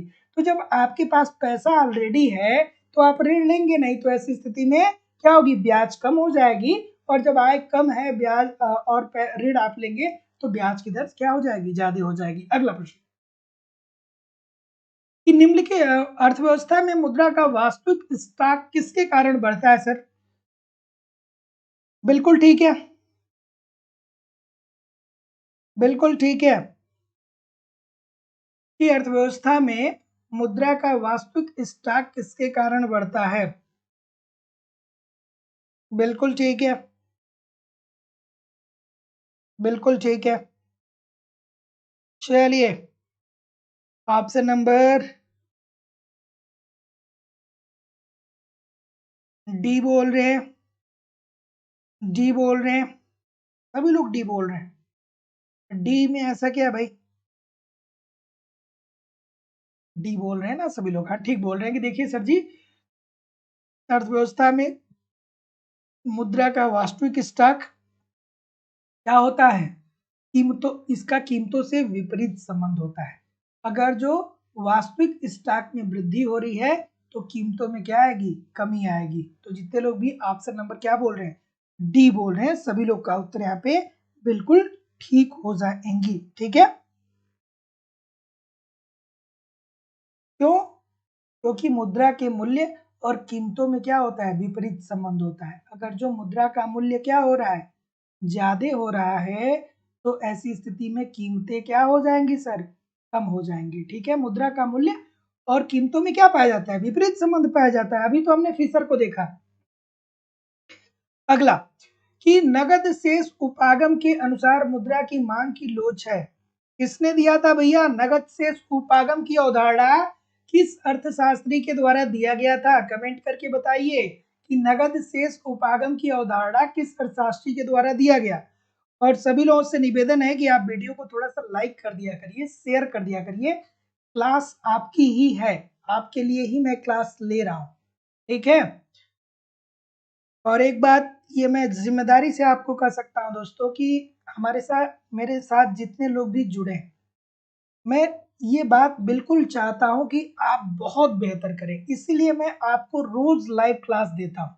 ठीक है, नहीं तो मेरा क्या है, अगर जो क्लास बंद भी हो जाए 2-4 दिन तो कोई बहुत असर पड़ने वाला नहीं। ठीक है, और हर जगह आप देखते हैं होता ही ऐसा है, लोग आते हैं चैनल पे, बहुत सारा उत्साह लेके आएंगे और कहेंगे नया बैच प्रारंभ हो रहा है और अब तो ऐसी हो जाएगी, वैसे हो जाएगा, सफलता दूर नहीं। और उसके बाद वो क्या हो जाते हैं, ठंडे हो जाते हैं, फिर वो लाइव नहीं आते। लेकिन हमारा ऐसा नहीं, मैं 365 दिन आपके सामने उपलब्ध हूँ, बशर्ते अगर जो हमारी कोई अपनी समस्या ना हो। ठीक है, तो मैं आपके सामने जरूर उपस्थित होता हूँ। और मैं ये बात बार बार आपसे कहता हूँ कि मैं एग्जाम के दिन तक आपके साथ रहूंगा। बस आप मेहनत करिए, जितनी चीजें मेरे द्वारा दी जा रही हैं उसको पढ़िए, ठीक तरीके से मेहनत करिए, सब कुछ आसान होगा। अगर जो मैं कर सकता हूँ तो आप पढ़ क्यों नहीं सकते हैं? अगर जो मैं इतने सारे क्लास ले सकता हूँ तो आप इतने सारे क्लास देख क्यों नहीं सकते हैं? जरूर देख सकते हैं। चलिए, क्या उत्तर होगा भाई? ए बोल रहे हैं, और कोई ए के अलावा? बिल्कुल ठीक है, ए के अलावा? बिल्कुल ठीक है। तो जितने लोग भी क्या बोल रहे हैं सर, ए बोल रहे हैं, सब गलत होंगे। जितने भी ए बोल रहे हैं सब गलत होंगे। ठीक है, ए वाले जितने भी होंगे सब गलत होंगे। ठीक है, आपने पेटी निकन का नाम सुना है ना, लाक्स का नाम सुना है ना? यही लोग नगद से उपागम देते हैं। और उसमें ये क्या कहते हैं पता है? ये कहते हैं कि मुद्रा की मांग लेन देन के कारण नहीं होती है, बल्कि मूल्य के संचय के कारण होती है। मुद्रा की मांग लेन देन के कारण नहीं होती है, तो ऐसी स्थिति में स्फीति के चरणों की कोई बात ही नहीं होगी। जब लेन देन के कारण नहीं होगी तो ये क्या होती है, मूल्य संचय के कारण होती है। अर्थात मूल्य की मांग लोच का जो संचय होगा वो क्या होगा, एक के बराबर होगा, अर्थात सी होगा।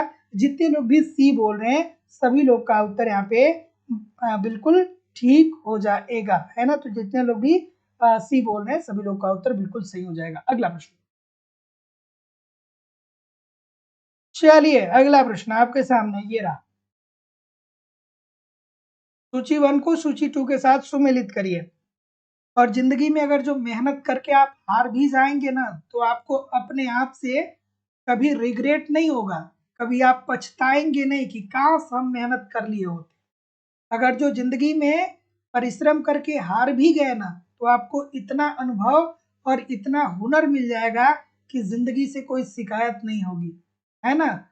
और इतना हुनर मिल जाएगा कि आप जिंदगी में कहीं ना कहीं कुछ ना कुछ कर लेंगे, है ना।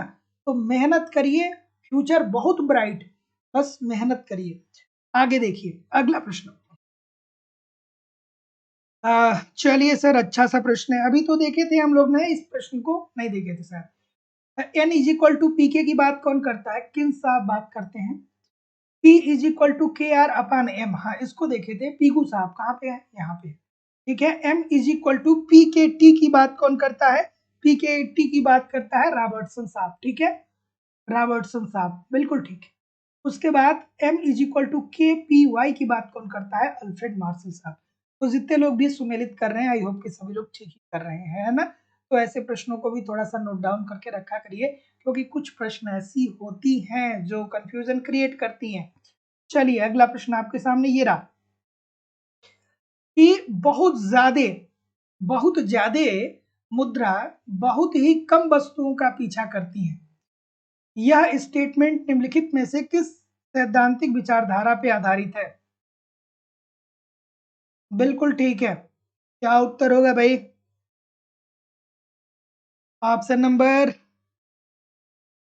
क्या होगा, चलिए बताइए। अमरेश यादव जी, अलगू चौधरी जी, सोनम पांडे जी, प्रीति सिंह जी, सदानंद जी, सुंदरी कुमारी जी, शिवानी श्रीवास्तव जी, चंद्रबली जी, राजन सिंह जी, दीपू जी, अफजल हसन जी, राजदीप जी, सॉरी राजनदीप जी, हर्षु जी, अक्षय जी, रीता जी, बिल्कुल ठीक है, सरिता जी, नसीम फातिमा जी, अदित सिंह जी। चलिए बताइए सर, ऑप्शन नंबर सी बोल रहे हैं, मुद्रा का परिमाण सिद्धांत। तो जितने लोग भी सी बोल रहे हैं, सभी लोग का उत्तर यहाँ पे बिल्कुल ठीक होगा। The purchasing power of money, किसने लिखा था, the purchasing power of money. उसी के अंतर्गत ये थियरी, ये स्टेटमेंट दिया गया था कि बहुत ज्यादा मुद्रा बहुत ही कम वस्तुओं का पीछा करती हैं। ये मुद्रा परिमाण सिद्धांत के अंतर्गत दोस्तों फिशर साहब के द्वारा कहा गया। तो फिशर साहब की पुस्तक का भी नाम याद रखिएगा, the purchasing power of money. बहुत इंपॉर्टेंट है ये, बार बार यहाँ से प्रश्न पूछा जाता है कि the purchasing power of money किस अर्थशास्त्री की पुस्तक है। तो भैया ये इरविन फिशर साहब की, ठीक है। कि निम्नलिखित में से यह किसका तर्क है कि केन्स का अनैच्छिक बेरोजगारी के साथ संतुलन का सिद्धांत सामान्य संतुलन मॉडल जिसमें मुद्रा भी शामिल है का विशेष मामला है। बेहतरीन सा प्रश्न है सर, बताइए। बिल्कुल ठीक है,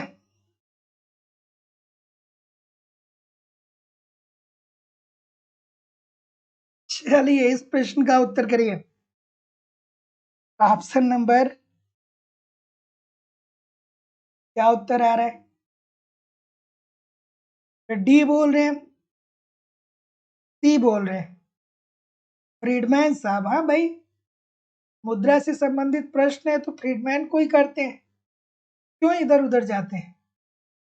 अरे भाई, ये किसकी बात कर रहा है, ये देखिए, केन्स का अनैच्छिक बेरोजगारी। अब ये तो आपको समझ में आ रहा होगा, यहां तक तो चीजें आपको समझ में आ रही थी।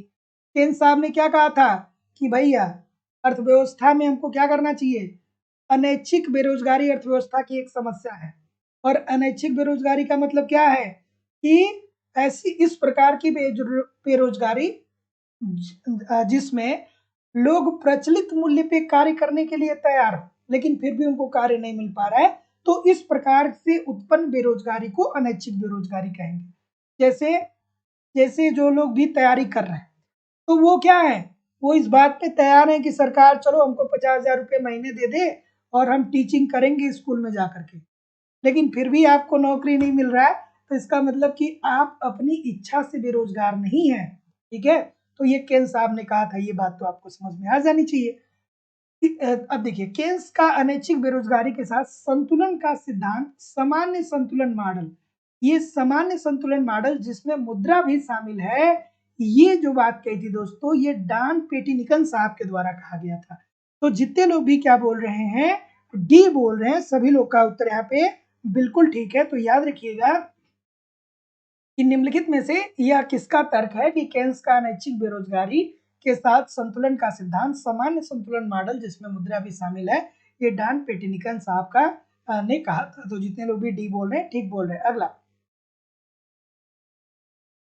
अभिकथन और तर्क। चलिए भैया, खास करके जो लोग यूपी पीजीटी की तैयारी कर रहे हैं, ऐसे प्रश्नों के लिए आप तैयार रहिएगा। आपके पेपर में 10 क्वेश्चन इस प्रकार के पूछे जा सकते हैं। 10 से 15 या 10 से 20 क्वेश्चन के बीच में इस प्रकार के क्वेश्चन पूछे जा रहे हैं। खास करके यूपी पीजीटी वाले, टीजीटी वाले में नहीं, टीजीटी वाले में ऐसा बहुत रेयर देखा गया है, लेकिन पीजीटी वाले में इसका वेटेज बढ़ने वाला है। सर क्या बोल रहे हैं सर? ठीक है, ऑप्शन नंबर बिल्कुल, थोड़ा आराम से बी बोल रहे हैं बहुत सारे लोग। बी के अलावा, बी के अलावा और कोई? सभी लोग बी बोल रहे हैं। तो जितने लोग भी बी बोल रहे हैं, क्या ठीक बोल रहे हैं? चलिए देखते हैं। फ्रीडमैन मुद्रा को विलासिता की वस्तु मानता है, देयर इज नो डाउट, 100% ठीक है, और यह विनिमय के माध्यम के रूप में कार्य करता है। तो फ्रीडमैन साहब ने आसान भाषा में अगर जो मैं बताऊं, तो फ्रीडमैन साहब ने ये कहा कि जिसके पास मुद्रा जितना ही ज्यादा हो, मतलब लोगों के पास जब पैसा ज्यादा होगा, मुद्रा ज्यादा होगा, तो इनकी क्रय शक्ति में वृद्धि होगी, और जब क्रय शक्ति में वृद्धि होगी तो ये विलासिता की वस्तु ज्यादा खरीदेंगे, अर्थात फ्रिज खरीदेंगे, कूलर खरीदेंगे, टीवी खरीदेंगे। विलासिता की वस्तुएं क्या होती है? ऐसी वस्तुएं जो जीवन जीने के लिए बहुत उपयोगी नहीं है। फ्रिज, कूलर, टीवी न रहे तो भी जिंदगी जिया जा सकता है, लेकिन फिर भी इंसान अपने मनोरंजन के लिए, अपने स्टेटस को मेंटेन करने के लिए इन सारी चीजों को खरीदता है। ठीक है, तो वही बात कहते हैं कि फ्रीडमैन मुद्रा को विलासिता की वस्तु मानते हैं, अर्थात अगर जो आपके पास मुद्रा है तो आप इन सारी चीजों को परचेज कर पाएंगे, और ये विनिमय के माध्यम के रूप में कार्य करती है। तो बात तो बिल्कुल ठीक है कि मुद्रा जो है वो विनिमय के रूप में भी कार्य करती है। दोनों बात इन्होंने बताया था, लेकिन एक दूसरे को ये डिस्क्राइब नहीं कर रहा है। तो जितने लोग भी ऑप्शन नंबर बी बोल रहे हैं, सभी लोग का उत्तर यहाँ पे बिल्कुल ठीक हो जाएगा। निम्नलिखित में से कौन क्लासिकल वैधता को संदर्भित करता है? क्लासिकल वैधता को कौन संदर्भित करता है? इतने सारे लोग क्लास देख रहे हैं, जितने लोग लाइव हैं उतना भी लाइक नहीं है। आप वीडियो को थोड़ा सा लाइक किया करिए, शेयर जरूर कर दिया करिए। ठीक है, क्लास आपकी है यार, तो लाइक शेयर कौन करेगा? मैं किससे बोलूंगा कि आप क्लास को लाइक करिए? आप ही की तो क्लास है ना, आप ही तो पढ़ते हैं रोज ना। ठीक है, तो आप अगर जो अच्छा पढ़ेंगे तभी तो मैं अच्छा पढ़ाऊंगा। तो आप अच्छे से थोड़ा सा वीडियो को लाइक किया करिए, शेयर जरूर कर दिया करिए। ठीक है, चलिए अगला प्रश्न क्या है भाई? चलिए, ऑप्शन नंबर बी बोल रहे हैं, बी के अलावा डी भी कुछ बोल रहे हैं, उपरोक्त सभी। बहुत अच्छी बात है भाई। तो निम्नलिखित में से कौन क्लासिकल वैधता को संदर्भित करता है? तो क्लासिकल वैधता को संदर्भित करता है मुद्रा का प्रभाव वास्तविक चरों जैसे रोजगार और उत्पादन पर नहीं अपितु कीमत स्तर पर होता है। ठीक है, तो जो क्लासिकल थियरी है दोस्तों, इसके अंतर्गत ये कहा गया है कि जो मुद्रा का प्रभाव होता है ना, ये इससे रोजगार और उत्पादन पे कोई असर नहीं पड़ता है, इससे जो है वो कीमत स्तर पे परिवर्तन होता है। तो जितने लोग भी ऑप्शन नंबर यहाँ पे क्या बोल रहे हैं, जितने लोग भी ऑप्शन नंबर बी बोल रहे हैं बिल्कुल ठीक है। तो option number B this is the right answer हो जाएगा। तो याद रखिएगा, क्लासिकल दत्ता की जो थियरी है वो हमें ये बताती है कि जो अर्थव्यवस्था में मुद्रा होते हैं उसका प्रभाव मुद्रा से रोजगार और उत्पादन पर कोई असर नहीं पड़ेगा। ठीक है, ना ही रोजगार पे असर पड़ेगा, ना ही उत्पादन पे असर पड़ेगा। तो असर किस पे पड़ेगा? कीमत स्तर पे पड़ेगा। अर्थात अगर जो मुद्रा की पूर्ति बढ़ेगी तो कीमत स्तर भी बढ़ेगा और मुद्रा का मूल्य आधा होगा। फिर फिशर साहब याद आ जाने चाहिए। तो देखिए, अगर जो आप मुद्रा का कॉन्सेप्ट पढ़ रहे हैं और अगर जो आपको फिशर की थियरी नहीं पता है, तो आप मुद्रा कुछ भी नहीं सीख पाएंगे।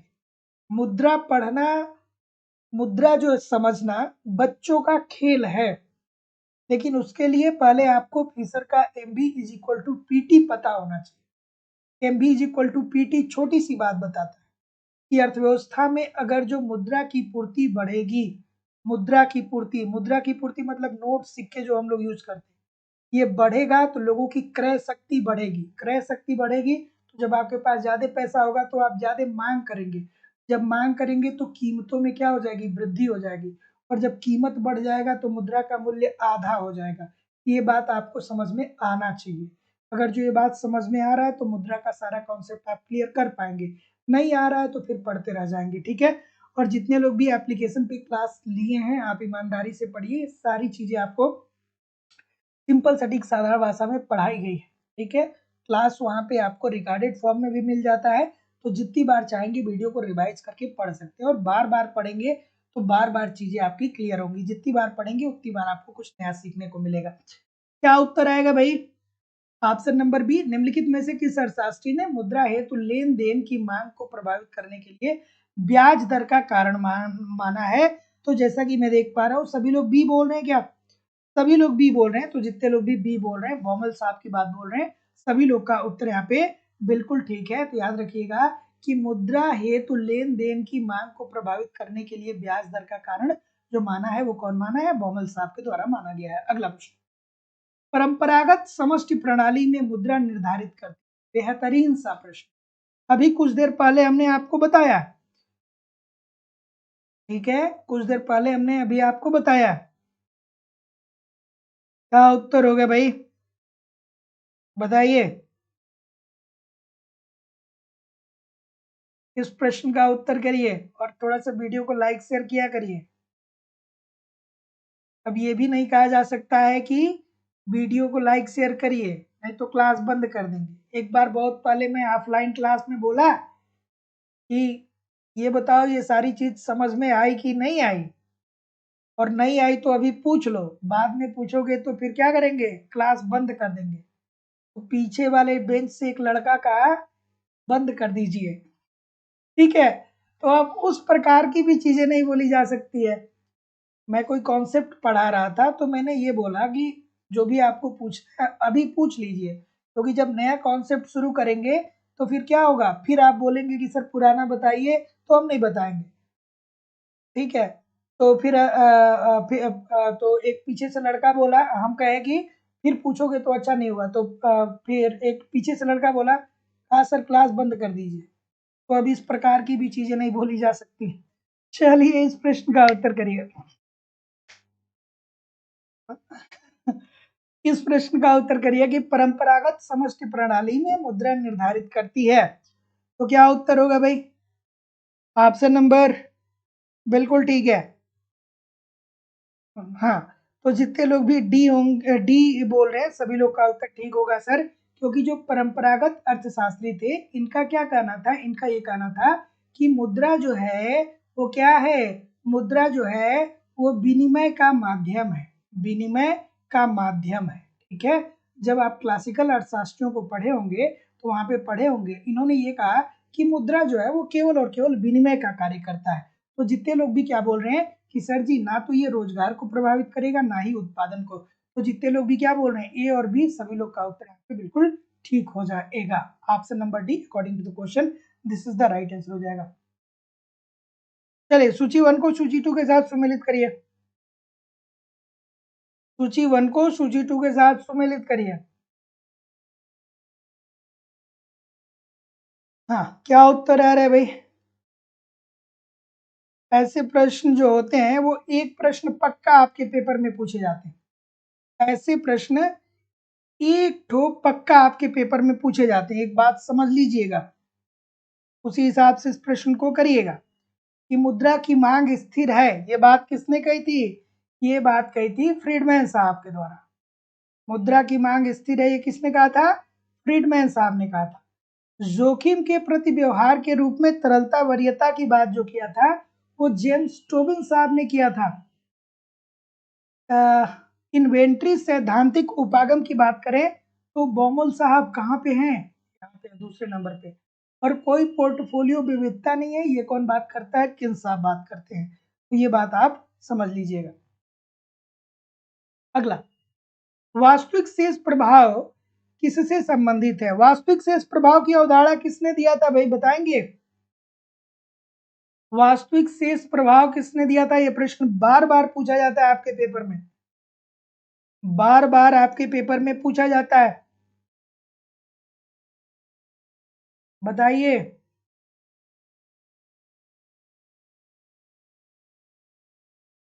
चलिए बताइए आराम से इस प्रश्न का उत्तर।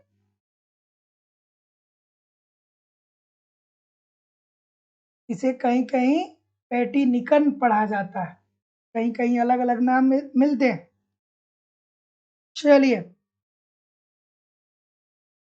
चलिए इस प्रश्न का उत्तर करिए सर। पैटिनिकन साहब ने वास्तविक शेष प्रभाव दिया था। क्या कहा था? कहा था कि जनता के पास अलग अलग नगद शेष के मूल्य में परिवर्तन से अर्थव्यवस्था पे किस प्रकार के प्रभाव उत्पन्न होते हैं। अर्थात जनता के पास जो नगद शेष है, इस नगद शेष के मूल्य में जब परिवर्तन होता है तो अर्थव्यवस्था पे किस प्रकार का प्रभाव देखने को मिलता है। जैसे आप जैसे मान लीजिए कि दादाजी थे, ठीक है, किसी के भी दादाजी को मान लीजिए, आज से 40 साल पहले उन्होंने क्या किया, 1 लाख रुपए ऐसी जगह छुपा करके रख दिए जो किसी को पता ही नहीं चले। ठीक है, पहले के लोग क्या करते थे कि घड़ा में पैसा रख करके और नीचे जमीन के नीचे गाड़ देते थे। ठीक है, और कोई आकस्मिक अगर जो निधन हो गया तो फिर वो पैसा नीचे क्या नीचे ही रह जाता था। तो उसी संदर्भ में ये बात कहते हैं कि जो लोग पैसा डंप किए, मतलब अपने पास रखे हैं और बहुत लंबे समय तक पैसा अपने पास रखे हैं या मतलब पैसा बस रखे हैं, इसके मूल्य में परिवर्तन होगा तो इससे अर्थव्यवस्था पे क्या उत्पन्न पड़ेगा। तो आज से 40 साल पहले 1 लाख रुपए बहुत बड़ा अमाउंट होता था। 1 लाख रुपए में लोगों की शादी हो जाया करती थी। 1 लाख बहुत ज्यादा मैंने बोल दिया, 20,000, 30,000, 40,000, 50,000 में अधिकतम लोग की शादी हो जाया करती थी आज से 40 साल पहले। लेकिन अब 1 लाख रुपए कुछ नहीं है। अब 1 लाख रुपए में क्या चाहिए, एक इंगेजमेंट रिंग जो है डायमंड का खरीदने जाएंगे तो 1 लाख रुपए लग जाएगा आपका। ठीक है, तो इसी बारे में ये बताते हैं कि जनता के पास असल नगद शेष के जो मूल्य है, अगर असल नगद शेष इसके मूल्य में परिवर्तन होता है तो अर्थव्यवस्था पे क्या प्रभाव पड़ता है। तो जितने लोग भी ये बोल रहे हैं बिल्कुल ठीक बोल रहे हैं। अगला, इस प्रश्न का उत्तर करिए भाई। काल क्रमानुसार विकल्प को चुने, मतलब स्टार्टिंग से लेके अंत तक चुनिए। ऐसे प्रश्न आपके पेपर में पूछे जा सकते हैं सर, तो सतर्क रहना है हर तरीके से, है ना, सतर्क रहना है। पेपर में एक भी क्वेश्चन अगर जो छूट गया फिर क्या होगा, सक्सेस का क्रम टूट सकता है। तो इस वजह से पेपर में एक भी प्रश्न छोड़ना नहीं है, सब कुछ करना है, जितना पूछा गया है सब करना है। और सब करने के लिए क्या करना होगा, मेहनत करना होगा, परिश्रम करना होगा, लगातार क्लास करना होगा, है ना। चलिए क्या उत्तर आ रहा है सर? बिल्कुल ठीक है, बिल्कुल ठीक है, बिल्कुल ठीक है। तो देखिए दोस्तों, सबसे पहले हम लोग फिशर के ही समीकरण को पढ़ते हैं ना। सबसे पहले हम लोग फिशर के समीकरण को पढ़ते हैं, और फिशर साहब ने M B is equal to P T कब दिया था, 1911 में दिया था। बेसबेल उपागम की बात करें तो ये आते हैं दोस्तों 1917 में। ठीक है, उसके बाद किन्स की बात करें तो 1923, कहाँ पे है किन्स उपागम, 1923। और फ्रीडमैन साहब की बात करें दोस्तों तो ये कब आते हैं, 1956। ठीक है, तो इस बात को याद रखिएगा। आप सुमेलित करके बता दीजिए क्या आ रहा है। हाँ, कोई बोल रहा है ए लग रहा है, चलिए ठीक है भाई, 2, 3, 4 और 1, बिल्कुल ठीक है। अब अगर जो क्लास करेंगे तो आप एग्जामिनेशन की सच्चाई को समझ पाएंगे, किस प्रकार के भी प्रश्न पूछे जाएंगे। और जो नहीं क्लास करेगा, जो नहीं निरंतर पढ़ेगा, मैं गारंटी दे रहा हूं कि एग्जामिनेशन हॉल में 99% लोग ऐसे होंगे जो उस प्रकार के प्रश्न नहीं कर पाएंगे, 99%। और जो लोग क्लास कर रहे हैं, निरंतर प्रयास कर रहे हैं, उनके दिमाग में है कि ऐसा पूछा जा सकता है, उसके लिए वो तैयारी कर लेंगे। तो आप उस प्रकार के प्रश्नों को अगर जो ठीक कर रहे हैं, तो मतलब आप 50,000 लोग, 1 लाख लोग से आगे हो जाएंगे कंपटीशन में। ठीक है, यही कंपटीशन है। जो कोई नहीं करे वो भी करना है, और जो सब लोग कर रहे हैं वो भी करना है। चलिए, क्या उत्तर आ गई भाई? कि मुद्रा का परिमाण सिद्धांत सबसे पहले प्रतिपादित किया गया था। ये तो सबको पता होगा भाई। सबको पता है कि नहीं पता है? बी बोल रहे हैं। बी के अलावा सभी लोग बी बोल रहे हैं। और कोई? डेवेन जेट्टी। और कोई? ठीक है, तो मुद्रा का परिमाण सिद्धांत सर्वप्रथम डेवेन जेट्टी ने दिया था। इसके बाद मुद्रा परिमाण के सिद्धांत को लेकर के ह्यूम साहब आते हैं, लेकिन फिर भी इसमें कुछ त्रुटियां रह जाती हैं। उसके बाद दोस्तों, इसको और अधिक वैज्ञानिक स्वरूप देने का कार्य एडम स्मिथ, जेएस मिल, ठीक है, फिशर फिशर साहब, ठीक है, मार्शल साहब, इन लोगों ने इसको वैज्ञानिक रूप में प्रस्तुत किया। तो जितने लोग भी बी बोल रहे हैं, ठीक बोल रहे हैं। अगला, अर्थव्यवस्था में बचत दर 21% वार्षिक तथा पूंजी उत्पाद अनुपात 2 संबंधी 1 हो तो अधिकतम आय वृद्धि दर होगी। अब इस प्रकार के प्रश्न जो लोग नहीं नहीं पढ़ेंगे, है बहुत आसान, एक लाइन का प्रश्न, नहीं पढ़ेंगे तो कैसे पेपर में कर पाएंगे? और ये पेपर में आया है, 10 में से 5 बार ये प्रश्न पूछा गया। चलिए बताइए, तो आय वृद्धि दर पूछ रहा है। आय वृद्धि दर इज इक्वल टू क्या होता है भैया? एस अपान जी होता है। एस जो होता है वो क्या होता है? बचत होता है। और जी क्या होता है? पूंजी उत्पाद अनुपात होता है। तो जी का मान कितना दिया गया है? 2 दिया गया है। 2 दिया गया है ना। और बचत कितना दिया गया है? 21 दिया गया है। तो 21/2 करेंगे तो कितना आ जाएगा? 10.5 आ जाएगा। 10.5%। तो जितने लोग भी बी बोल रहे हैं, सभी लोग का उत्तर यहाँ पे बिल्कुल ठीक होने वाला है। अगला प्रश्न, कि मुद्रा के परिमाण में परिवर्तन किसी भी परिस्थिति में ब्याज दर में परिवर्तन नहीं कर पाता है। ये विचार किस अर्थशास्त्री के द्वारा दिया गया? बढ़िया सा प्रश्न है। और दोस्तों, अगर जो आपने अभी तक लाइव स्टडी इलाहाबाद के मोबाइल एप्लीकेशन पे इकोनॉमिक्स के कॉन्सेप्ट की क्लास नहीं ज्वाइन की है तो जरूर ज्वाइन करिए। वहां पे आपके सिलेबस के अनुसार सारे कॉन्सेप्ट सिंपल, सटीक, साधारण भाषा में पढ़ाए जा रहे हैं। कंप्लीट आपको नोट्स दिए जा रहे हैं। टेस्ट सीरीज, प्रीवियस ईयर के क्वेश्चन पेपर और करंट सब कुछ मिल रहा है। बस आप ईमानदारी से वहां पे फॉलो करते रहिए, यूट्यूब पर प्रैक्टिस करते रहिए। कहीं भी इधर उधर से कुछ भी कलेक्ट करने की जरूरत नहीं होगी। सारे बैच उपलब्ध हैं। Uttar Pradesh TGT PGT, Bihar TGT PGT, Jharkhand TGT, Madhya Pradesh state, Madhya Pradesh state, सारे बैच उपलब्ध है। एडमिशन फीस केवल 2,000 रुपये है, लाइफ टाइम की वैलिडिटी के साथ। आपको इस नंबर पे फीस पेमेंट करना होगा, गूगल पे, फोन पे या पेटीएम के माध्यम से, और उसका स्क्रीनशॉट आपको इसी व्हाट्सएप नंबर पे सेंड करना होगा। या आप डिस्क्रिप्शन बॉक्स में जाइए, एप्लीकेशन का लिंक दिया गया, एप्लीकेशन को डाउनलोड करके डायरेक्ट भी कोर्स को परचेज कर सकते हैं। तो जैसा कि मैं देख पा रहा हूँ, आप क्या बोल रहे हैं सर?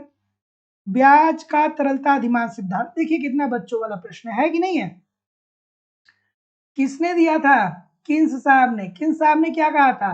कि देखिए भैया, अगर जो अर्थव्यवस्था में मुद्रा की पूर्ति बढ़ेगी तो एक निश्चित स्तर तक ब्याज में कमी आएगी, ब्याज के दर में कमी आएगी, लेकिन एक स्तर के बाद ब्याज की दर और नहीं गिर पाएगी। जिससे क्या बोला था उन्होंने? तरलता जाल कहा था। तो जितने लोग भी ऑप्शन नंबर ए बोल रहे हैं, सभी लोग का उत्तर यहाँ पे बिल्कुल ठीक हो जाएगा। अगला, मुद्रा एक परिसंपत्ति है, इसकी मांग दूसरी परिसंपत्तियों के मांग के साथ ही निर्धारित होती है। चलिए भाई बताइए, मुद्रा एक परिसंपत्ति है, इसकी मांग दूसरी परिसंपत्तियों के मांग के साथ ही निर्धारित होती है। बढ़िया सा प्रश्न है सर, बिल्कुल ठीक है, बिल्कुल ठीक है, बिल्कुल ठीक है, बिल्कुल ठीक है। ऑप्शन नंबर, अब देखिए बहुत सारे लोग, पता है मुझे, जहां भी मुद्रा देखेंगे वहां सीधे फ्रीडमैन को लाइए। फ्रीडमैन किस विश्वविद्यालय से संबंधित हैं? किस विश्वविद्यालय से संबंधित हैं? मौद्रिक अर्थशास्त्रियों को और किस नाम से जाना जाता है? बताइए, इकोनॉमिक्स पढ़े हैं तो। ठीक है, तो जितने लोग भी ऑप्शन नंबर क्या बोल रहे हैं, सी बोल रहे हैं, बिल्कुल ठीक बोल रहे हैं। Option number C according to the question this is the right answer हो जाएगा। तो मुद्रा एक परिसंपत्ति है जिसकी मांग दूसरी परिसंपत्तियों के मांग के साथ ही क्या होती है दोस्तों, निर्धारित होती है। तो ऑप्शन नंबर सी बिल्कुल ठीक हो जाएगा। अगला, अर्थव्यवस्था में अंतर क्षेत्रीय व्यापार शर्त का संबंध किससे है? अंतर क्षेत्रीय, अंतरराष्ट्रीय नहीं, अंतर क्षेत्रीय मतलब एक अर्थव्यवस्था के अंदर, जैसे भारतीय अर्थव्यवस्था है तो अंतर क्षेत्रीय मतलब एक क्षेत्र से दूसरे क्षेत्र की बात हो रही है। जैसे आप उत्तर प्रदेश में हैं तो उत्तर प्रदेश में क्या है कि गर्मियों के सीजन में आप देखते हैं कि भैया यहाँ तो बहुत गर्मी पड़ रही है, लेकिन यही क्या करिए 300-400 किलोमीटर दूर उत्तराखंड में चले जाइए तो वहां पे आपको ठंडी का एहसास हो जाएगा। तो ये क्या हो गया कि हमारी भौगोलिक स्थिति चेंज हो रही है, एक क्षेत्र से दूसरे क्षेत्र में हम जा रहे हैं। और यही क्या कराता है दोस्तों कि व्यापार भी कराता है। यही चीजें क्या होती है, इसी कारण हम व्यापार भी करते हैं। जैसे आप देखते हैं कि हमारे उत्तर प्रदेश में सेब सेब जो होता है वो दोस्तों उतना नहीं पाया जाता है। तो हम कहाँ से मंगाते हैं, हिमाचल प्रदेश में से मंगाते हैं, जम्मू कश्मीर से मंगाते हैं। ठीक है, तो क्या है कि ये हमारी रिक्वायरमेंट है। काजू बादाम हमारे उत्तर प्रदेश में इसका उत्पादन उतना नहीं हो पाता है तो हम दूसरे राज्यों से मंगाते हैं। तो ये क्या हो गया, एक राज्य से दूसरे राज्य या एक क्षेत्र से दूसरे क्षेत्र जब आप व्यापार कर रहे हैं तो इसका मतलब क्या है, ये अंतर क्षेत्रीय व्यापार है। मतलब देश के अंदर और देश के बाहर हो रहा है, इसका मतलब अंतरराष्ट्रीय व्यापार। अर्थात अंतरराष्ट्रीय मतलब एक राष्ट्र से दूसरे राष्ट्र में, मतलब दोनों राष्ट्रों में क्या है, अंतर है। ध्यान से समझिए, बहुत अच्छे अच्छे लोग गलत करते हैं। तो अंतर क्षेत्रीय व्यापार शर्त का संबंध है किसानों द्वारा दी गई प्राप्त कीमतों का अनुपात। तो जितने लोग भी सी बोल रहे हैं सभी लोग का उत्तर यहाँ पे बिल्कुल ठीक हो जाएगा। किसानों द्वारा दी गई और प्राप्त कीमतों का अनुपात बिल्कुल ठीक है। अगला प्रश्न, जैसे भारत के कुछ राज्य ऐसे भी हैं कि जहाँ पे अगर जो आपकी नौकरी लग जाएगी, हालांकि टीजीटी पीजीटी की तो उत्तर प्रदेश में ही लगेगी, लेकिन अगर जो सेंट्रल गवर्नमेंट की कोई जॉब है आपको कहीं लग जा रहा है तो भारत के बहुत सारे ऐसे राज्य हैं जहाँ पे आप चाहेंगे कि दो रोटी मिल जाए तो रोटी नहीं मिलेगा, आपको चावल मिलेगा, है ना, या कहीं कहीं तो वो भी नहीं मिल पाएगा। तो मतलब लोगों का खान पान वहाँ का अलग ही है ना। चलिए इस प्रश्न का उत्तर करिए। तो ऐसा कभी नहीं सोचिएगा कि आप उत्तर प्रदेश में हैं, रोटी चावल खूब यहाँ मिलता है तो भारत के किसी भी राज्य में चले जाएंगे तो रोटी चावल मिलेगा। ठीक है, ऑप्शन नंबर क्या हो रहा है भाई?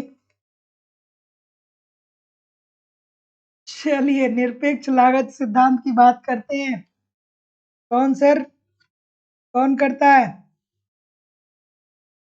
एडम स्मिथ साहब कहाँ पे हैं? यहाँ पे हैं।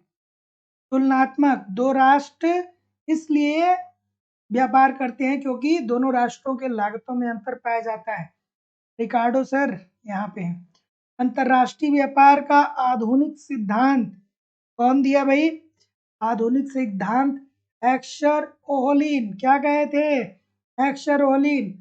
और अवसर लागत सिद्धांत हैबरलर। ठीक है, तो जितने लोग भी क्या बोल रहे हैं, जो भी कर रहे हैं ठीक बोल रहे हैं। अगला प्रश्न, बहुत से विकासशील देशों का यह तर्क है कि श्रम मानक मुक्त व्यापार में बाधा बनते हैं और उनका प्रतियोगी लाभ वैश्विक अर्थव्यवस्था में सस्ता श्रम है। बेहतरीन सा प्रश्न है। सदानंद जी कह रहे सर जी कम, बहुत लोगों की संख्या कम है। कि भाई अच्छी चीजें जहाँ होती हैं वहां कम ही लोग होते हैं, है ना। सबके बस की बात थोड़ी है कि 2 घंटे रोज वो लगातार पढ़ पाएंगे, है ना। चलिए, ये सिनेमा थोड़ी है कि बैठ के आनंद लेना है, मेहनत लगता है, दिमागी रूप से थकान होता है, धैर्य बना करके पढ़ना पड़ता है। सिनेमा थोड़ी है कि हीरो आएगा तो 5 मिनट के अंदर अंदर प्लेन उड़ान भरेगी और 400 किलोमीटर दूर चला जाएगा। हाई इंडिया में 4 ही मिनट के अंदर इंग्लैंड में चला जाएगा। उस प्रकार की कुछ ये क्लास है नहीं। चलिए क्या उत्तर होगा भाई? बहुत से विकासशील देशों का ये तर्क है कि श्रम मानक मुक्त व्यापार में बाधा डालते हैं। क्या ये बात सही है? हाँ सर, बिल्कुल ठीक है। अब क्यों ठीक है ये भी देख लेना है कि उनका प्रतियोगी लाभ वैश्विक अर्थव्यवस्था में सस्ता श्रम है।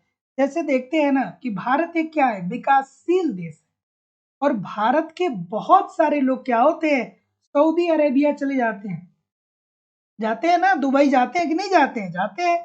कनाडा चले जाते हैं, अमेरिका चले जाते हैं। क्यों चले जाते हैं?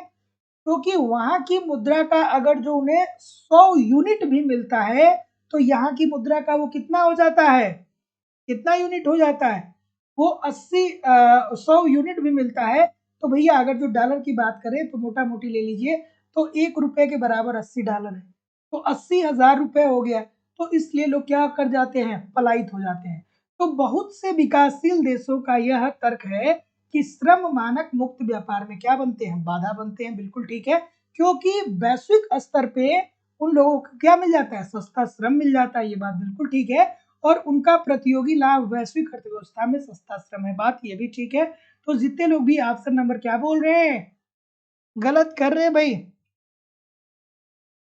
जस्टिफाई कर रहा है, जस्टिफाई कर रहा है।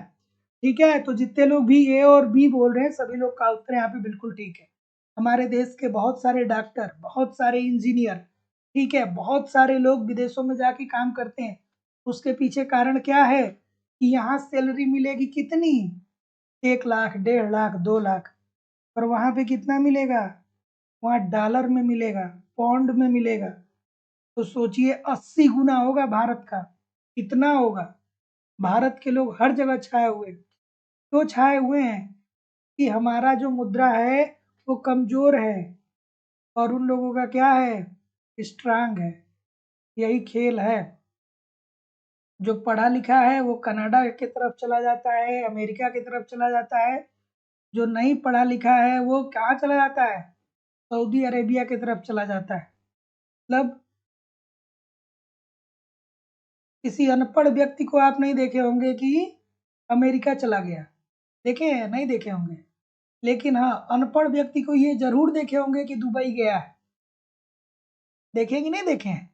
अनपढ़ दुबई जाएगा, ठीक है, पढ़ा लिखा कनाडा जाएगा, अमेरिका जाएगा, अच्छी अच्छी अच्छे अच्छे देशों में जाएगा। जो मतलब क्या, हालांकि दुबई भी बहुत अच्छा देश है, मतलब बहुत अमीर है, ऐसा नहीं है, लेकिन वहां पे अलग श्रम की जरूरत है, अमेरिका में, कनाडा में अलग श्रम की जरूरत है। अगला प्रश्न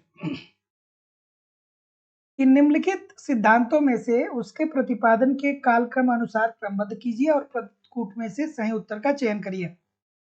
बिल्कुल ठीक है, ठीक है।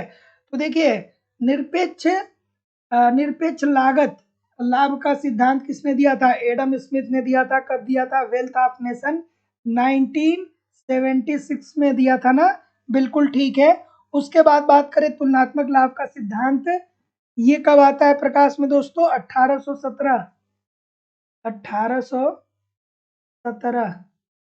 लियोन्ती विरोधाभास की बात करें तो ये आता है 1951 के अंतर्गत। और साधन प्रचुरता सिद्धांत ये किसने दिया था, हेक्सर ओलिन साहब ने 1999 में। ठीक है, तो क्या उत्तर आएगा सर, सी होगा ना। तो जितने लोग भी सी बोल रहे हैं बिल्कुल ठीक बोल रहे हैं। अगला चलिए, अभिकथन और तर्क।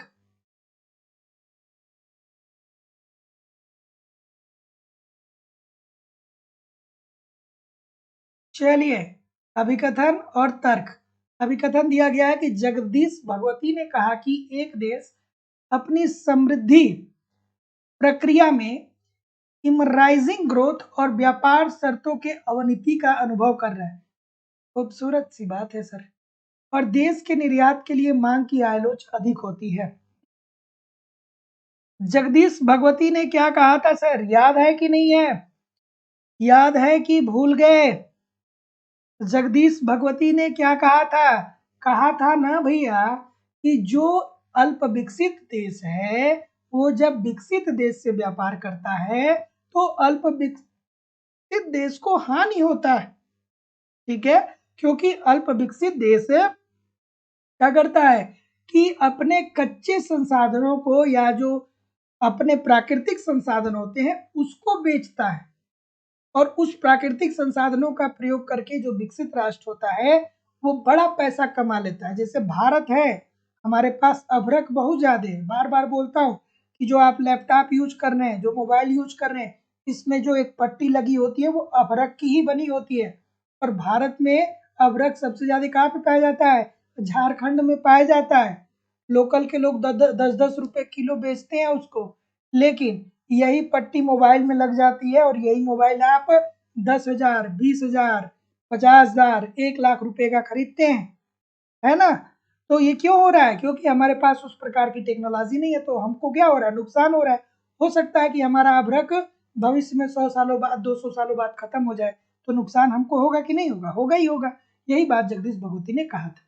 और देश के आयातों की मांग की आय लोच अधिक होती है, बात ये भी ठीक है। तो जितने लोग भी यहाँ पे क्या बोल रहे हैं, थोड़ा आराम से करिए, गलत हो रही है। जितने लोग भी सी बोल रहे हैं कि ए और आर दोनों सही है और आय ए का सही स्पष्टीकरण कर रहा है, सभी लोग का उत्तर यहाँ पे बिल्कुल ठीक होने वाला है। अगला, निम्नलिखित में से अंतरराष्ट्रीय व्यापार के तुलनात्मक लागत सिद्धांत की अवधारणा नहीं है। कौन सा नहीं है भाई? तुलनात्मक लागत किसने दिया था? रिकार्डो साहब ने दिया था। क्या कहा था? कहा था कि भैया दो देश इसलिए व्यापार करते हैं क्योंकि दोनों राष्ट्रों में लागतों में तुलनात्मक अंतर पाया जाता है। जैसे हमारे पास कुल पेट्रोलियम का 20%, हमारे देश में कुल उपभोग का लगभग 15 से 20% हम अपने ही देश में प्राप्त करते हैं, लेकिन हमारे पास उतनी अच्छी टेक्नोलॉजी नहीं है कि उस तेल को हम क्या करके रिफाइन कर करके उसको क्या कर पाए, उसको उसको कार्य योग्य बना सके, क्योंकि उतनी अच्छी टेक्नोलॉजी नहीं है। लेकिन वही अगर जो तेल निर्यातक देशों की बात करेंगे, जिनके पास पेट्रोलियम की खदानें उपलब्ध हैं, उनके पास बहुत अच्छी टेक्नोलॉजी है, तो उनकी जो रिफाइनरी की लागत है वो कम है और हमारी क्या है? ज्यादा है। तो इसी कारण हम व्यापार करते हैं। ये बात रिकार्डो साहब ने कही थी। किस सिद्धांत की अवधारणा नहीं है? तो भैया ये अपूर्ण प्रतियोगिता के अंतर्गत बात नहीं होती है। तुलनात्मक लागत का सिद्धांत जो है ये पूर्ण प्रतियोगिता के अंतर्गत बात बताते हैं रिकार्डो साहब। तो जितने लोग भी डी बोल रहे हैं बिल्कुल ठीक बोल रहे हैं। अगला, चलिए थोड़ा सा इसको क्या करूंगा, मैं एडजस्ट करूंगा। और जिन लोगों ने भी अभी तक चैनल को सब्सक्राइब नहीं किया है, आप चैनल को सब्सक्राइब करके बेल आइकन को जरूर क्लिक कर लीजिए। और अगर जो आपने वीडियो को अभी तक लाइक नहीं किया है तो लाइक और शेयर जरूर कर दिया करिए। चलिए इस प्रश्न का उत्तर करिए कि व्यापार की आय शर्त में सुधार केवल यह इंगित करता है कि एक देश अपने निर्यात के द्वारा पहले से अधिक मात्रा में आयात कर सकता है। थोड़ा ट्रिकी प्रश्न है सर, थोड़ा सा ट्रिकी है, आराम से करिएगा। थोड़ा सा ये प्रश्न ट्रिकी है, आराम से करिएगा सर। बिल्कुल ठीक है। और व्यापार की आय शर्तों में परिवर्तन को व्यापार से लाभ का सूचक नहीं माना जा सकता है। क्या ये बात सही है? बताइए। अरे भाई, व्यापार की आय शर्त में सुधार केवल यह इंगित करता है कि देश अपने निर्यात के द्वारा पहले से अधिक मात्रा में आयात कर रहा है। क्या ये बात सही है? ठीक है, बिल्कुल ठीक है। मतलब आय व्यापार शर्त किसने दिया था? याद है? ये नॉर्मल सी बात नहीं है जो आयात निर्यात की जो आप पढ़ लेते हैं वो वाली यहाँ पे थियरी नहीं है। ये आय व्यापार शर्त की बात कर रहा है। किसने दिया था? कमेंट करके बताइएगा। आय व्यापार शर्त किसने दिया था? कमेंट करके सभी लोग बताइए। उसमें क्या कहा था? उसमें कहा था कि आयात की कीमत अपान निर्यात की कीमत। ठीक है, बताइए कमेंट करके। ठीक है, तो देखिए एक आय व्यापार शर्त में सुधार यह इंगित करता है कि वो देश निर्यात के द्वारा पहले से अधिक मात्रा में आयात कर रहा है, ठीक है, डोरेंस ने दिया था। मतलब अब हम निर्यात क्या कर रहे हैं, आयात ज्यादा कर रहे हैं। इट मीन्स कि हम निर्यात भी ज्यादा कर रहे हैं, क्योंकि दोनों का अनुपात लिया जाता है।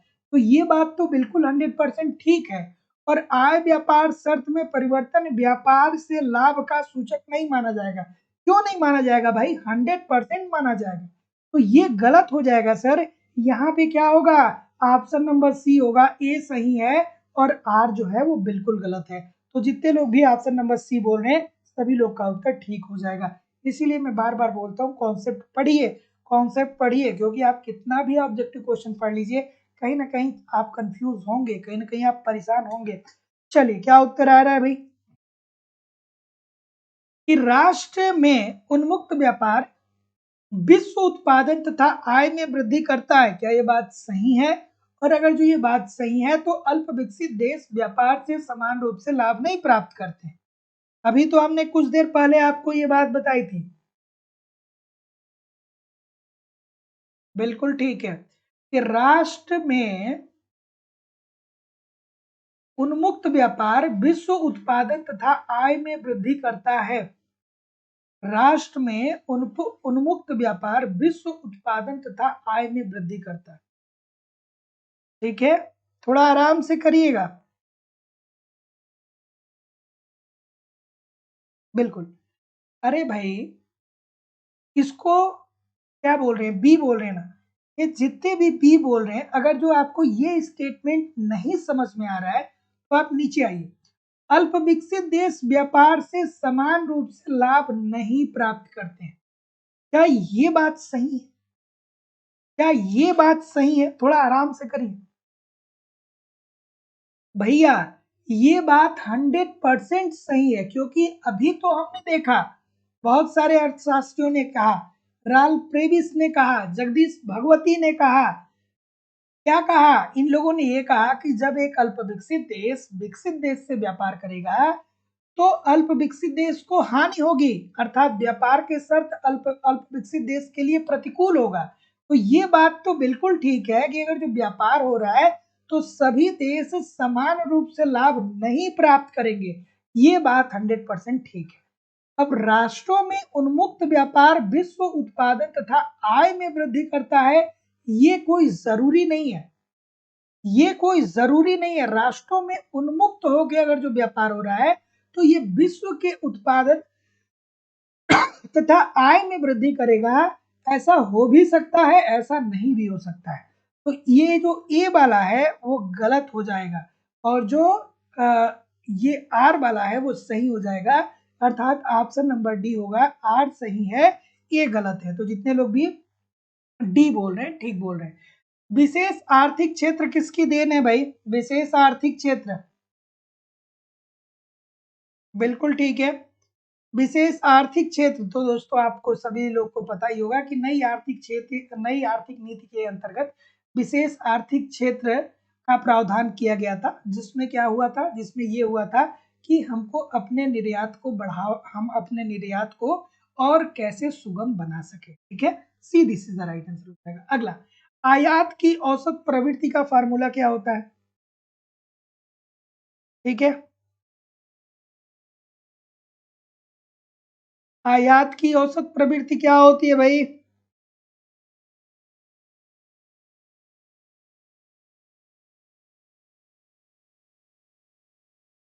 बिल्कुल। तो जितने लोग भी क्या बोल रहे हैं कि देखिए सर, कुल आयात अपान समग्र राष्ट्रीय आय, सभी लोग का उत्तर यहाँ पे बिल्कुल ठीक हो जाएगा, है ना। तो जितने लोग भी ये बोल रहे हैं सभी लोग का उत्तर यहाँ पे बिल्कुल ठीक हो जाएगा कि कुल आयात समग्र राष्ट्रीय आय का अनुपात आय की औसत प्रवृत्ति कहलाता है। ठीक है, ये आय की औसत प्रवृत्ति बोल रहा है। ठीक है, तो जितने लोग भी ए बोल रहे हैं ठीक बोल रहे हैं। अगला, आगे कहीं भी कोई प्रश्न नहीं है, लेकिन आप कहीं भी जाइएगा नहीं, कमेंट करके बताइए कि कितने प्रतिशत आपके प्रश्न सही हुए। और दोस्तों, लाइव स्टडी इलाहाबाद के मोबाइल एप्लीकेशन पे आपकी इकोनॉमिक्स की दूसरी क्लास हो रही है। यहाँ पे हम लोग इकोनॉमिक्स के कंप्लीट कॉन्सेप्ट को पढ़ रहे हैं। मैं आपको जिम्मेदारी और विश्वास से कह रहा हूँ कि सारा इकोनॉमिक्स का कॉन्सेप्ट आपको सिंपल सटीक साधारण भाषा में पढ़ाया जा रहा है।